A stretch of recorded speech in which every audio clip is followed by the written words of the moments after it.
Hello ಸ್ನೇಹಿತರೆ, ನಮಸ್ಕಾರ. ಸ್ಪರ್ಧಾ ತೇಜ ಧಾರವಾಡ ಯೂಟ್ಯೂಬ್ ಚಾನಲ್ಗೆ ಮತ್ತೊಮ್ಮೆ ಎಲ್ಲರಿಗೂ ಸ್ವಾಗತ. ನಾನು ನಿಮ್ಮ ರಮೇಶ್ ಶಮ್ವಿ. ಇವತ್ತಿನ ಒಂದು ವಿಡಿಯೋ ಕ್ಲಾಸಲ್ಲಿ ನಾವು ಈ ಮಕ್ಕಳ ಮೇಲೆ ಆಗ್ತಕ್ಕಂಥ ಲೈಂಗಿಕ ದೌರ್ಜನ್ಯ ಮತ್ತು ಕಿರುಕುಳದ ವಿರುದ್ಧ ರಕ್ಷಣೆ ನೀಡ್ತಕ್ಕಂಥ ಒಂದು ಕಾಯ್ದೆಯಾಗಿರ್ತಕ್ಕಂಥ ಪೋಕ್ಸೋ ಅನ್ನುವಂಥ ಒಂದು ಆ್ಯಕ್ಟ್, ಪೋಕ್ಸೋ ಆ್ಯಕ್ಟ್ 2012 ಇದೇನಿದೆ ಅದರ ಒಂದು ವಿಶೇಷತೆಗಳೇನು, ಅದು ಯಾವ ರೀತಿಯಾಗಿರ್ತಕ್ಕಂಥ ಅಂಶಗಳನ್ನು ಒಳಗೊಂಡಿದೆ, ಯಾವ ರೀತಿಯಾಗಿರ್ತಕ್ಕಂಥ ಒಂದು ರಕ್ಷಣೆಯನ್ನು ನೀಡ್ತದೆ ಮಕ್ಕಳಿಗೆ ಅನ್ನುವಂಥದ್ದನ್ನು ಇವತ್ತಿನ ಒಂದು ವಿಡಿಯೋ ಕ್ಲಾಸಲ್ಲಿ ನಾವು ಡಿಸ್ಕಸ್ ಮಾಡ್ತಾ ಬರೋಣ. ಬನ್ನಿ, ಹಾಗಾದರೆ ಅದಕ್ಕೂ ಮುಂಚಿತವಾಗಿ ಇಲ್ಲಿ ಯುನೈಟೆಡ್ ನೇಷನ್ ಏನಿದೆ ಅಂದರೆ ವಿಶ್ವಸಂಸ್ಥೆ ಈ ಒಂದು ಡಿಸೆಂಬರ್ 10 1948ರಲ್ಲಿ ಈ ಒಂದು ಮಾನವ ಹಕ್ಕುಗಳ ಒಂದು ಘೋಷಣೆಯನ್ನು ಮಾಡ್ತಾ ಬರುತ್ತೆ. Universal declaration of human rights ಅಂತೇಳಿ ಕರಿತೀವಿ. ಆ ಒಂದು ಡಿಕ್ಲರೇಷನ್ ಟೈಮಲ್ಲಿ ಈ ಮಾನವನ ಹಕ್ಕುಗಳ ಬಗ್ಗೆ ಒಂದು ಮಾತನ್ನು ಹೇಳ್ತಾ ಬರುತ್ತೆ. All human beings are born free and equal in dignity and rights. ಅಂದರೆ ಹುಟ್ಟುತ್ತಲೇ ಎಲ್ಲ ಮನುಷ್ಯರು ಸ್ವತಂತ್ರರು, ಅವರಿಗೆ ಎಲ್ಲರಿಗೂ ಸಮಾನವಾಗಿರ್ತಕ್ಕಾದಂಥ ಒಂದು ಘನತೆ ಮತ್ತು ಹಕ್ಕುಗಳು ಅನ್ನುವಂಥದ್ದು ಲಭ್ಯವಾಗಬೇಕು ಅನ್ನುವಂಥ ಒಂದು ಮಾತನ್ನು ಹೇಳ್ತಾ ಬರುತ್ತೆ. ನೋಡಿ, ಫೋಕ್ಸೋ ಆ್ಯಕ್ಟ್ ಇದನ್ನು ನಾವು protection of children from sexual harassment act ಅಂತೇಳಿ ಕರಿತೀವಿ. 2012ರಲ್ಲಿ ಈ ಒಂದು ಕಾಯ್ದೆಯನ್ನು ಜಾರಿಗೆ ತರಲಾಗುತ್ತೆ. 1989ರಲ್ಲಿ United nation convention on the rights of the child ಅನ್ನುವಂಥ ಒಂದು ಸಮಾವೇಶವನ್ನು ಮಾಡಲಾಗುತ್ತೆ. ಅಂದರೆ ವಿಶ್ವಸಂಸ್ಥೆ ಈ ಒಂದು ಮಕ್ಕಳ ಹಕ್ಕುಗಳಿಗೆ ಸಂಬಂಧಪಟ್ಟ ಹಾಗೆ ಒಂದು ಸಮಾವೇಶವನ್ನು ಮಾಡುತ್ತೆ. ಆ ಒಂದು ಸಮಾವೇಶದಲ್ಲಿ for every child every right ಅನ್ನುವಂಥ ಒಂದು ಹೇಳಿಕೆಯನ್ನು ನೀಡ್ತಾ ಬರುತ್ತೆ. ಅಂದರೆ ಪ್ರತಿಯೊಂದು ಮಗುವಿಗೂ ಅದರದೇ ಆದಂಥ ಒಂದು ಹಕ್ಕು ಇರುತ್ತೆ ಅನ್ನುವಂಥ ಒಂದು ಮಾತನ್ನು ಹೇಳ್ತಾ ಬರುತ್ತೆ. ನೋಡಿ, ಇದಾದ ನಂತರ ನಾವಿಲ್ಲಿ ಒಂದು ಇನ್ಸಿಡೆಂಟನ್ನು ನೋಡ್ಬೋದು. ಜಮ್ಮು ಆ್ಯಂಡ್ ಕಾಶ್ಮೀರಕ್ಕೆ ಸಂಬಂಧಪಟ್ಟ ಹಾಗೆ ಸ್ಪೆಷಲಿ ಕಾಶ್ಮೀರ್ ಏನಿದೆ, ಆ ಒಂದು ಕಾಶ್ಮೀರದಲ್ಲಿ ಬರ್ತಕ್ಕಂಥ ಕಥುವಾ ಅನ್ನುವಂಥ ಒಂದು ಡಿಸ್ಟಿಕ್ಕಲ್ಲಿ ನಡೆದಂಥ ಈ ಒಂದು ಘಟನೆಯಾಗಿರುತ್ತೆ. ಈ ಒಂದು 2018 ಜನವರಿ 10ರಲ್ಲಿ ಈ ಒಂದು ಘಟನೆ ನಡೆಯುತ್ತೆ. ಈ ಒಂದು ಘಟನೆಗೆ ತುಳಿತಕ್ಕೊಳಗಾಗಿರ್ತಕ್ಕಂಥ 8 ವರ್ಷದ ಒಂದು ಬಾಲಕಿ ಅಂದರೆ ಮೈನರ್ ಗರ್ಲ್ ಈ ಒಂದು ಗ್ಯಾಂಗ್ ರೇಪ್ಗೆ ಒಳಪಡಲಾಗಿರುತ್ತೆ. ಈ ಒಂದು 8 ವರ್ಷದ ಈ ಒಂದು ಬಾಲಕಿ ಏನಿರ್ತಾಳೆ, ಇವಳು ಈ ಒಂದು ಮೇಕೆಗಳನ್ನು ಸಾಕುವಂಥ ಒಂದು ಜನಾಂಗ, ಅದು ಒಂದು ಬ್ಯಾಕ್ವರ್ಡ್ ಕಮ್ಯುನಿಟಿ ಅಂತಲೇ ಹೇಳ್ಬೋದು. ಅದು ಮುಸ್ಲಿಂ ಸಮುದಾಯಕ್ಕೆ ಸೇರಿದಂಥ ಒಂದು ಜನಾಂಗವಾಗಿರುತ್ತೆ. ಈ ಒಂದು ಬಾಲಕಿಯನ್ನು ಕಿಡ್ನಾಪ್ ಮಾಡಿ ಅವಳ ಮೇಲೆ ಈ ಒಂದು ನಿರಂತರವಾಗಿ ಅತ್ಯಾಚಾರವನ್ನು ಮಾಡಲಾಗಿರುತ್ತೆ ಅಥವಾ ಲೈಂಗಿಕವಾಗಿ ಕಿರುಕುಳಗಳನ್ನು ನೀಡಲಾಗಿರುತ್ತೆ. ಅಂದರೆ ಇದೊಂದು ಗ್ಯಾಂಗ್ ರೇಪ್ ಆಗಿದ್ದು ಸುಮಾರು 6 ಜನ ಈ ಹುಡುಗಿಯ ಮೇಲೆ ಅಥವಾ ಈ ಒಂದು ಮಗುವಿನ ಮೇಲೆ ಈ ರೀತಿಯಾಗಿರತಕ್ಕಂಥ ಒಂದು ಕೃತ್ಯವನ್ನು ಎಸಗಿರ್ತಾರೆ. ಅದಾದ ನಂತರ ಅದು ಕೆಲವು ದಿನಗಳಾದ ನಂತರ ಅಂದರೆ ಆಫ್ಟರ್ 1 ವೀಕ್ ಈ ಒಂದು ಇನ್ಸಿಡೆಂಟ್ ಬೆಳಕಿಗೆ ಬರ್ತಾ ಹೋಗುತ್ತೆ. ಅದು ಇಡೀ ಒಂದು ರಾಷ್ಟ್ರವನ್ನು ಶಾಕ್ಗೆ ಈಡು ಮಾಡಿದಂಥ ಒಂದು ಇನ್ಸಿಡೆಂಟ್ ಆಗಿರುತ್ತೆ. ಸೊ ಇದೇ ರೀತಿಯಾಗಿರ್ತಕ್ಕಂಥ 10 ಇನ್ಸಿಡೆಂಟ್ಗಳು ನಮ್ಮ ಒಂದು ದೇಶದಲ್ಲಿ ಎಸ್ಪೆಷಲಿ ಒಂದು ರಿಮೋಟ್ ಏರಿಯಾಗಳೇನಿರುತ್ತೆ, ಅಂದರೆ ಒಂದು ವಿಲೇಜ್ ಏರಿಯಾಗಳಾಗಿರ್ಬೋದು ಅಥವಾ ಸರಿಯಾದ ರೀತಿಯಾಗಿರ್ತಕ್ಕಂಥ ಟ್ರಾನ್ಸ್ಪೋರ್ಟೇಷನ್ ಅಥವಾ ಯಾವುದೇ ರೀತಿಯಾದಂಥ ಒಂದು ಆಕ್ಸೆಸಿಬಿಲಿಟಿ ಕಡಿಮೆ ಇರತಕ್ಕಂಥ ಒಂದು ರಿಮೋಟ್ ಏರಿಯಾಗಳೇನಿದೆ ಅಂಥ ಏರಿಯಾಗಳಲ್ಲಿ ಮತ್ತು ಮೇಜರ್ ಸಿಟಿಗಳಲ್ಲಿ ಆಗಿರ್ಬೋದು ಮತ್ತು ಬ್ಯಾಕ್ವರ್ಡ್ ಕಮ್ಯುನಿಟೀಸ್ ಏನು ವಾಸವಾಗಿರುತ್ತಲ್ಲ ಒಂದು ಪ್ರದೇಶಗಳಲ್ಲಿ ಈ ರೀತಿಯಾಗಿರ್ತಕ್ಕಂಥ ಒಂದು ಇನ್ಸಿಡೆಂಟ್ಗಳು ನಾವು ನೋಡ್ತಾ ಬರ್ತೀವಿ. ಬಟ್ ಎಷ್ಟೋ ಜನಕ್ಕೆ ಈ ಒಂದು ಇನ್ಸಿಡೆಂಟಿಂದ ಆಗಿರ್ತಕ್ಕಂಥ ಒಂದು ಅನ್ಯಾಯಕ್ಕೆ ಅಥವಾ ಈ ಒಂದು ನಷ್ಟಕ್ಕೆ ಯಾವುದೇ ರೀತಿಯಾಗಿರ್ತಕ್ಕಂಥ ಒಂದು ನ್ಯಾಯವನ್ನು ಸಿಗದೇ ಇರತಕ್ಕಂಥ ಒಂದು ಅಂಶಗಳನ್ನು ನಾವಿಲ್ಲಿ ನೋಡ್ತಾ ಬರ್ತೀವಿ. ಕಾರಣ ಇಲ್ಲಿಯವರೆಗೆ ಅಂದರೆ 2012ರವರೆಗೆ ಯಾವುದೇ ರೀತಿಯಾಗಿರ್ತಕ್ಕಂಥ ಮಕ್ಕಳ ಹಕ್ಕುಗಳ ರಕ್ಷಣೆಗೆ ಸಂಬಂಧಪಟ್ಟ ಹಾಗೆ ಒಂದು ಸ್ಟ್ರಾಂಗ್ ಆಗಿರ್ತಕ್ಕಂಥ ಒಂದು ಬಲವಾದ ಒಂದು ಕಾನೂನು ಅನ್ನುವಂಥದ್ದು ಇರಲಿಲ್ಲ ನಮ್ಮಲ್ಲಿ. ಅದಕ್ಕೆ ಮುಂಚಿತವಾಗಿ ಗೋವಾ ಚೈಲ್ಡ್ ಪ್ರೊಟೆಕ್ಷನ್ ಆ್ಯಕ್ಟ್ ಅನ್ನುವಂಥದ್ದು ಇತ್ತು. ಅದು 2003ರಲ್ಲಿ ಜಾರಿಗೆ ಬರುತ್ತೆ. ಅದು ಆ ಒಂದು ಗೋವಾ ರಾಜ್ಯಕ್ಕೆ ಮಾತ್ರ ಸೀಮಿತವಾಗಿತ್ತು. ರೆಸ್ಟ್ ಆಫ್ ದ ಕಂಟ್ರಿ ಏನಿದೆ ಅಲ್ಲಿ ಯಾವುದೇ ರೀತಿಯಾಗಿರ್ತಕ್ಕಂಥ ಈ ರೀತಿ ಬಲವಾದ ಒಂದು ಕಾಯ್ದೆಗಳಿರಲಿಲ್ಲ ಮಕ್ಕಳ ಒಂದು ರಕ್ಷಣೆಗೆ ಸಂಬಂಧಪಟ್ಟ ಹಾಗೆ. ಸೊ 2012ರಲ್ಲಿ ಈ ಫೋಕ್ಸೋ ಅನ್ನುವಂಥ ಒಂದು ಕಾಯ್ದೆಯನ್ನು ಗೌರ್ಮೆಂಟ್ ಆಫ್ ಇಂಡಿಯಾ ಜಾರಿಗೆ ತರ್ತಾ ಹೋಗುತ್ತೆ. ಫೋಕ್ಸೋ ಅಂದರೆ protection of children from sexual offences act 2012 ಅಂತೇಳಿ ಕರಿತೀವಿ.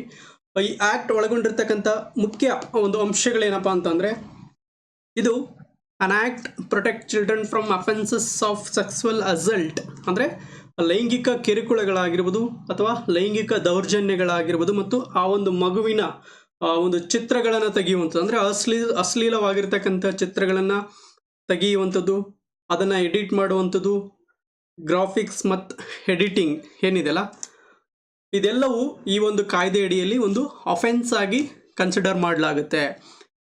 ಈ ಮಕ್ಕಳ ಮೇಲೆ ಆಗಿರತಕ್ಕಂಥ ಈ ದೌರ್ಜನ್ಯ, ಕಿರುಕುಳದ ವಿರುದ್ಧ ಒಂದು ರಕ್ಷಣೆಯನ್ನು ಕೊಡ್ತಕ್ಕಂಥ ಒಂದು ಕೆಲಸವನ್ನು ಈ ಒಂದು ಕಾಯ್ದೆ ಮಾಡುತ್ತೆ. ಅದರ ಜೊತೆಗೆ ಈ ಒಂದು ಆ್ಯಕ್ಟಲ್ಲಿ ಒಂದು ಸ್ಟ್ರಿಕ್ಟ್ ಆಗಿರ್ತಕ್ಕಂಥ ಒಂದು ಟೈಮ್ ಲೈನನ್ನು ಮೆನ್ಷನ್ ಮಾಡಲಾಗಿದೆ. ಯಾಕಂದರೆ ಈ ಒಂದು ಅನ್ಯಾಯಕ್ಕೆ ಒಳಗಾಗಿರ್ತಕ್ಕಂಥ ಮಗುವಿಗೆ ಬೇಗ ಒಂದು ನ್ಯಾಯವನ್ನು ಸಿಗಲಿ, ಬೇಗ ಒಂದು ಕಂಪನ್ಸೇಷನ್ ಅಥವಾ ಪರಿಹಾರ ಅನ್ನುವಂಥದ್ದು ಸಿಗಲಿ ಅನ್ನುವಂಥ ಉದ್ದೇಶದಿಂದ ನಮ್ಮ ದೇಶದ ಅತ್ಯುನ್ನತ ನ್ಯಾಯಾಲಯವಾಗಿರ್ತಕ್ಕಂಥ ಸುಪ್ರೀಂ ಕೋರ್ಟ್ ಏನು ಮಾಡುತ್ತೆ, ಈ ಒಂದು ಆಯಾ ರಾಜ್ಯದ ಹೈಕೋರ್ಟ್ಗಳಿಗೆ ಒಂದು ಸ್ಪೆಷಲ್ ಕೋರ್ಟ್ಗಳನ್ನು ಸ್ಥಾಪನೆ ಮಾಡಬೇಕನ್ನಂತೇಳಿ ಒಂದು ಡೈರೆಕ್ಷನನ್ನು ಮಾಡುತ್ತೆ. ಅಂದರೆ ಪ್ರತಿಯೊಂದು ಜಿಲ್ಲೆಯಲ್ಲಿ ಈ ರೀತಿಯಾಗಿರ್ತಕ್ಕಂಥ ಕೇಸ್ಗಳನ್ನು ಹ್ಯಾಂಡ್ಲ್ ಮಾಡೋಕ್ಕೆ ಸ್ಪೆಷಲ್ ಕೋರ್ಟ್ಗಳನ್ನು, ಅಂದರೆ ವಿಶೇಷವಾಗಿರ್ತಕ್ಕಂಥ ಒಂದು ನ್ಯಾಯಾಲಯಗಳನ್ನು ಸ್ಥಾಪನೆ ಮಾಡಬೇಕು ಅಂತೇಳಿ ಸುಪ್ರೀಂ ಕೋರ್ಟ್ ಹೈಕೋರ್ಟ್ಗಳಿಗೆ ನಿರ್ದೇಶನವನ್ನು ನೀಡುತ್ತೆ. ಆಯಾ ರಾಜ್ಯಗಳಿಗೆ ಸಂಬಂಧಪಟ್ಟಂಥ ಹೈಕೋರ್ಟ್ಗಳೇನಿದೆ ಅಲ್ಲಿ ಆ ಒಂದು ರೆಸ್ಪಾನ್ಸಿಬಿಲಿಟಿಯನ್ನು ತಗೊಂಡು ಈ ಒಂದು ಸ್ಪೆಷಲ್ ಕೋರ್ಟ್ಗಳನ್ನು ಪ್ರತಿಯೊಂದು ಜಿಲ್ಲೆಯಲ್ಲಿ ಸ್ಥಾಪನೆ ಮಾಡಬೇಕಾಗುತ್ತೆ ಅನ್ನುವಂಥದ್ದನ್ನು ನಾವಿಲ್ಲಿ ನೋಡ್ತಾ ಬರ್ತೀವಿ. ಅದಾದ ನಂತರ ಈ ಒಂದು ಪೋಕ್ಸೋ ಕಾಯ್ದೆ ಅನ್ನುವಂಥದ್ದು ಯಾವ ಒಂದು ಇಲಾಖೆಯ ಅಡಿಯಲ್ಲಿ ಬರುತ್ತೆ ಅನ್ನುವಂಥದ್ದನ್ನು ನಾವಿಲ್ಲಿ ನೋಡ್ತಾ ಹೋದಾಗ, the ministry of woman and child development ಅಥವಾ ಮಹಿಳಾ ಮತ್ತು ಮಕ್ಕಳ ಅಭಿವೃದ್ಧಿ ಇಲಾಖೆ ಏನಿದೆಯಲ್ಲ, ಒಂದು ಮಿನಿಸ್ಟ್ರಿ ಏನಿದೆಯಲ್ಲ, ಅದರ ಒಂದು ಅಡಿಯಲ್ಲಿ ಈ ಒಂದು ಪೋಕ್ಸೋ ಕಾಯ್ದೆ ಅನ್ನುವಂಥದ್ದು ಬರುತ್ತೆ ಅನ್ನುವುದನ್ನು ನಾವಿಲ್ಲಿ ನೋಡ್ತಾ ಬರ್ತೀವಿ. ಅದರ ಜೊತೆಗೆ provision of the POCSO act ಅಂದರೆ ಇದು ಏನೆಲ್ಲ ಒಂದು ಅಂಶಗಳನ್ನು ಹೊಂದಿದೆ, ನಾವು ಒಂದು ಚೈಲ್ಡ್ ಅಂತೇಳಿ ಕನ್ಸಿಡರ್ ಮಾಡ್ತೀವಿ. ಅಂದರೆ ಚೈಲ್ಡ್ ಅಂದರೆ ಇಲ್ಲಿ ಯಾರ್ಯಾರು ಬರ್ತಾರೆ, ಇಲ್ಲಿ ದೆರ್ ಇಸ್ ನೋ ಯೂನಿಫಾರ್ಮಿಟಿ. ಅಂದರೆ ಈ ಒಂದು ಚೈಲ್ಡ್ ಅಥವಾ ಒಂದು ಬಿಲೋ 18 ಇಯರ್ಸ್ ಏನಿದ್ದಾರೆ, ಒಂದು ಮಕ್ಕಳೇನಿದ್ದಾರೆ, ಒಂದು ಮಕ್ಕಳು ಅನ್ನುವಂಥ ಒಂದು ಅಂಶವನ್ನು ನಾವು ನಿರ್ಧರಿಸಬೇಕಾದ್ರೆ ಇಲ್ಲಿ ಒಂದು ಯೂನಿಫಾರ್ಮಿಟಿ ಅನ್ನೋದನ್ನು ನಾವು ಇಲ್ಲಿ ಫಾಲೋ ಅಪ್ ಮಾಡಲ್ಲ. ಅಂದರೆ there is no any uniformity. ಅಂದರೆ ಇಲ್ಲಿ ಪೋಕ್ಸೋ ಕಾಯ್ದೆ ಅಂತ ಬಂದಾಗ ಬಿಲೋ 18 ಇಯರ್ ಒಳಗಡೆ ಯಾರು ಇರ್ತಾರೆ ಅದು ನಾವು ಮಕ್ಕಳು ಅಂತೇಳಿ ಕರಿತೀವಿ. ಅದೇ ರೀತಿಯಾಗಿ ಜುವೆನೈಲ್ ಜಸ್ಟಿಸ್ ಅಂತ ಬಂದಾಗ ಅಲ್ಲಿ 16 ಇಯರ್ ಬಿಲೋ 16 ಇಯರ್ ಒಳಗಡೆ ಯಾರು ಇರ್ತಾರೆ ಅವರನ್ನು ನಾವು ಮಕ್ಕಳು ಅಂತೇಳಿ ಕನ್ಸಿಡರ್ ಮಾಡ್ತೀವಿ. ಅದಲ್ಲದೆ ಈ ಒಂದು ಲೇಬರ್ ಲಾಸ್ ಅಂತ ಬಂದಾಗ ಬಿಲೋ 14 ಇಯರ್ಸ್ ಒಳಗಡೆ ಇರತಕ್ಕಂಥ ಹೆಣ್ಣು ಅಥವಾ ಗಂಡು ಏನಿರ್ತಾರೆ ಅವರನ್ನು ನಾವು ಮಕ್ಕಳು ಅಂತೇಳಿ ಕನ್ಸಿಡರ್ ಮಾಡ್ತೀವಿ. ಸೊ ಇಲ್ಲಿ ಪೋಕ್ಸೋ ಕಾಯ್ದೆಗೆ ಸಂಬಂಧಪಟ್ಟ ಹಾಗೆ ಲೆಸ್ ದೆನ್ 18 ಇಯರ್ಸ್ ಒಳಗಡೆ ಇರ್ತಕ್ಕಂಥ, ಅದು ಗಂಡು ಆಗಿರ್ಬೋದು ಹೆಣ್ಣು ಆಗಿರ್ಬೋದು, ಅವರನ್ನು ನಾವು ಮಕ್ಕಳು ಅಂತೇಳಿ ಕನ್ಸಿಡರ್ ಮಾಡ್ತೀವಿ. ಇಲ್ಲಿ ಯಾವುದೇ ರೀತಿಯಾಗಿರ್ತಕ್ಕಂಥ ಲಿಂಗ ತಾರತಮ್ಯ ಅನ್ನುವಂಥದ್ದು ಇರುವುದಿಲ್ಲ. ಈ ಒಂದು ಕಾಯ್ದೆ ಜೆಂಡರ್ ನ್ಯೂಟ್ರಲ್ ಆಗಿರುತ್ತೆ. ಇಲ್ಲಿ ಬಿಲೋ 18 ಇಯರ್ ಒಳಗಡೆ ಇರ್ತಕ್ಕಂಥ ಮಕ್ಕಳು, ಅದು ಗಂಡು ಮಗು ಆಗಿರ್ಬೋದು ಹೆಣ್ಣು ಮಗು ಆಗಿರ್ಬೋದು, ಅವರ ಮೇಲೆ ಆಗ್ತಕ್ಕಂಥ ಒಂದು ಲೈಂಗಿಕ ಕಿರುಕುಳ ಏನಿದೆ ಅಥವಾ ಒಂದು ದೌರ್ಜನ್ಯಗಳೇನಿದೆ ಅದರ ವಿರುದ್ಧ ರಕ್ಷಣೆಯನ್ನು ನೀಡ್ತಕ್ಕಂಥ ಒಂದು ಕಾಯ್ದೆ ಇದಾಗಿರುತ್ತೆ. ಅಂದರೆ ಇಲ್ಲಿ ಬಿಲೋ 18 ಇಯರಲ್ಲಿ ಇರ್ತಕ್ಕಂಥ ಮಗು ಹೆಣ್ಣು ಮಗು ಆಗಿರ್ಬೋದು ಗಂಡು ಮಗು ಆಗಿರ್ಬೋದು. ಅದಲ್ಲದೆ ಇಲ್ಲಿ ಆ ಒಂದು ಅಟೆಂಪ್ಟನ್ನು ಮಾಡಿರ್ತಕ್ಕಂಥ ಅಥವಾ ಆ ಒಂದು ಅಫೆನ್ಸನ್ನು ಮಾಡಿರ್ತಕ್ಕಂಥ ವ್ಯಕ್ತಿ, ಆ ಒಂದು ಪೆನೆಟ್ರೇಟರ್ ಅಂತ ಏನು ಕರಿತೀವಲ್ಲ, ಅವರಲ್ಲೂ ಸಹ ಯಾವುದೇ ಡಿಸ್ಟಿಂಗ್ವಿಶ್ ಅನ್ನುವಂಥದ್ದು ಇರುವುದಿಲ್ಲ. ಇಲ್ಲ ಅಂದರೆ ತಾರತಮ್ಯ ಅನ್ನುವಂಥದ್ದು ಇರುವುದಿಲ್ಲ. ಇಲ್ಲಿ ಮಹಿಳೆಯಾದವರು ಆ ರೀತಿಯಾದಂಥ ಒಂದು ದೌರ್ಜನ್ಯಗಳನ್ನು ಮಾಡಿರ್ಬೋದು ಅಥವಾ ಪುರುಷನಾದವನು ಆ ರೀತಿಯಾಗಿರ್ತಕ್ಕಂಥ ದೌರ್ಜನ್ಯಗಳನ್ನು ಮಾಡಿರ್ಬೋದು. ಅವರೆಲ್ಲರಿಗೂ ಈ ಒಂದು ಕಾಯ್ದೆ ಅಡಿಯಲ್ಲಿ ಒಂದು ಬಲವಾದ ಒಂದು ಶಿಕ್ಷೆಯನ್ನು ನೀಡಲಾಗುತ್ತೆ, ಅವರನ್ನು ಶಿಕ್ಷೆಗೆ ಒಳಪಡಿಸಲಾಗುತ್ತೆ. The act mandates that investigation in the cases to be completed in 2 months. ಅಂದರೆ ಈ ಒಂದು ಕಾಯ್ದೆಯಲ್ಲಿ ನಾನು ಆಗಲೇ ಹೇಳಿದೆ, ಈ ಒಂದು ಕಾಯ್ದೆಯಲ್ಲಿ ಒಂದು ಸ್ಟ್ರಿಕ್ಟ್ ಆಗಿರ್ತಕ್ಕಂಥ ಒಂದು ಟೈಮ್ ಲೈನ್ ಇದೆ. ಅಂದರೆ ನಮ್ಮ ಒಂದು ಲೀಗಲ್ ಸಿಸ್ಟಮಲ್ಲಿ ಒಂದು ನ್ಯಾಯಾಂಗ ವ್ಯವಸ್ಥೆಯಲ್ಲಿ ಒಂದು ಟರ್ಮನ್ನು ಬಳಸ್ತಾ ಹೋಗ್ತೀವಿ, ಜಸ್ಟಿಸ್ ಡಿಲೇಡ್ ಈಸ್ ಜಸ್ಟಿಸ್ ಡಿನೇಡ್ ಅಂತೇಳಿ. ಅದಲ್ಲದೆ ಈ ಒಂದು ಟ್ರಯಲ್ ಏನಿದೆ, ಈ ಒಂದು ಕೇಸಿಗೆ ಸಂಬಂಧಪಟ್ಟಂತೆ ಇನ್ವೆಸ್ಟಿಗೇಷನನ್ನು ವಿತಿನ್ 2 months ಕಂಪ್ಲೀಟ್ ಮಾಡಬೇಕು. ಅದರ ಜೊತೆಗೆ ಈ ಒಂದು ಟ್ರಯಲ್ ಅನ್ನುವಂಥದ್ದು ಏನಿರುತ್ತೆ ಅದನ್ನು 6 months ಕಂಪ್ಲೀಟ್ ಮಾಡಬೇಕು. ಯಾವಾಗ? From the date of registration of FIR. ಅಂದರೆ FIR ರಿಜಿಸ್ಟರ್ ಆದ ನಂತರ 2 ತಿಂಗಳ ಒಳಗಾಗಿ ಆ ಒಂದು ಇನ್ವೆಸ್ಟಿಗೇಷನ್ ಪ್ರಕ್ರಿಯೆಯನ್ನು ಮುಗಿಸ್ಬೇಕು. ಅದಾದ ನಂತರ ಈ ಒಂದು 6 months ಒಳಗಡೆ ಆ ಒಂದು ಟ್ರಯಲನ್ನು ಮುಗಿಸ್ಬೇಕು ಅಂತೇಳಿ ಹೇಳ್ತಾರೆ. ಅಂದರೆ ವಿತಿನ್ 1 year ಒಳಗಡೆ ಈ ಒಂದು ತುಳಿತಕ್ಕೆ ಒಳಗಾಗಿರ್ತಕ್ಕಂಥ, ಈ ಒಂದು ದೌರ್ಜನ್ಯಕ್ಕೆ ಒಳಗಾಗಿರ್ತಕ್ಕಂಥ ಬಾಲಕಿ ಅಥವಾ ಬಾಲಕ ಏನಿದಾರಲ್ಲ ಅವರಿಗೆ ನ್ಯಾಯ ದೊರಕಿಸಿಕೊಡ್ತಕ್ಕಂಥ ಕೆಲಸವನ್ನು ಮಾಡಬೇಕು ಅಂತೇಳಿ ಈ ಒಂದು ಕಾಯ್ದೆ ನಮಗೆ ಹೇಳ್ತಾ ಬರುತ್ತೆ. The act defines a child as any person below 18 years of age. ನೋಡಿಲಿ, ಈ ಒಂದು ಆ್ಯಕ್ಟ್ ಏನು ಮಾಡುತ್ತೆ, ಒಂದು ವ್ಯಾಖ್ಯಾನವನ್ನು ನೀಡ್ತಾ ಬರುತ್ತೆ. As any person below 18 years of age. ಅಂದರೆ ಇಲ್ಲಿ ಗಂಡು ಆಗಿರ್ಬೋದು ಹೆಣ್ಣು ಆಗಿರ್ಬೋದು 18 ವರ್ಷದ ಒಳಗೆ ಬರ್ತಕ್ಕಂಥ ನಾವು ಚಿಲ್ಡ್ರನ್ಸ್ ಅಥವಾ ಮಕ್ಕಳು ಅಂತೇಳಿ ನಾವು ಇಲ್ಲಿ ಕನ್ಸಿಡರ್ ಮಾಡ್ತೀವಿ ಅಂತೇಳಿ ಇಲ್ಲಿ ನೋಡ್ತಾ ಬರ್ತೀವಿ.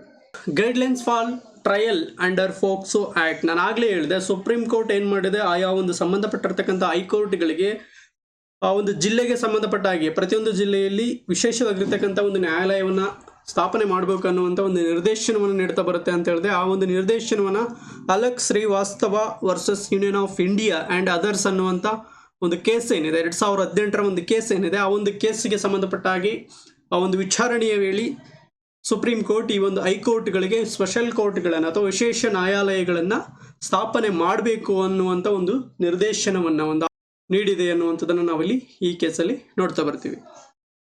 ಹಾಗಾದರೆ POCSO states sexual assault is to be considered aggravated if, ಅಂದರೆ ಅಗ್ರವೇಟೆಡ್ ಅಂತ ಬಂದಾಗ ಇಲ್ಲಿ ನೋಡಿ, ಇಲ್ಲಿ ಮಕ್ಕಳ ಮೇಲೆ ಆಗ್ತಕ್ಕಂಥ ಒಂದು ಲೈಂಗಿಕ ಕಿರುಕುಳ ಏನಿದೆ ಅಥವಾ ದೌರ್ಜನ್ಯ ಏನಿದೆ ಅದನ್ನು ನಾವು ಯಾವ ರೀತಿಯಾಗಿ ಕನ್ಸಿಡರ್ ಮಾಡ್ತೀವಿ, ಯಾವೆಲ್ಲ ವಿಚಾರಗಳಿಗೆ ಸಂಬಂಧಪಟ್ಟ ಹಾಗೆ ನಾವು ಅದನ್ನು ಅಫೆನ್ಸ್ ಆಗಿ ನಾವು ಕನ್ಸಿಡರ್ ಮಾಡ್ತೀವಿ ಅನ್ನುವಂಥದ್ದನ್ನು ನಾವಿಲ್ಲಿ ನೋಡ್ತಾ ಬಂದಾಗ, the abused child is mentally ill or when the abuse is committed by a member of the armed forces or security forces, a public servant, a person in a position of trust or authority of the child.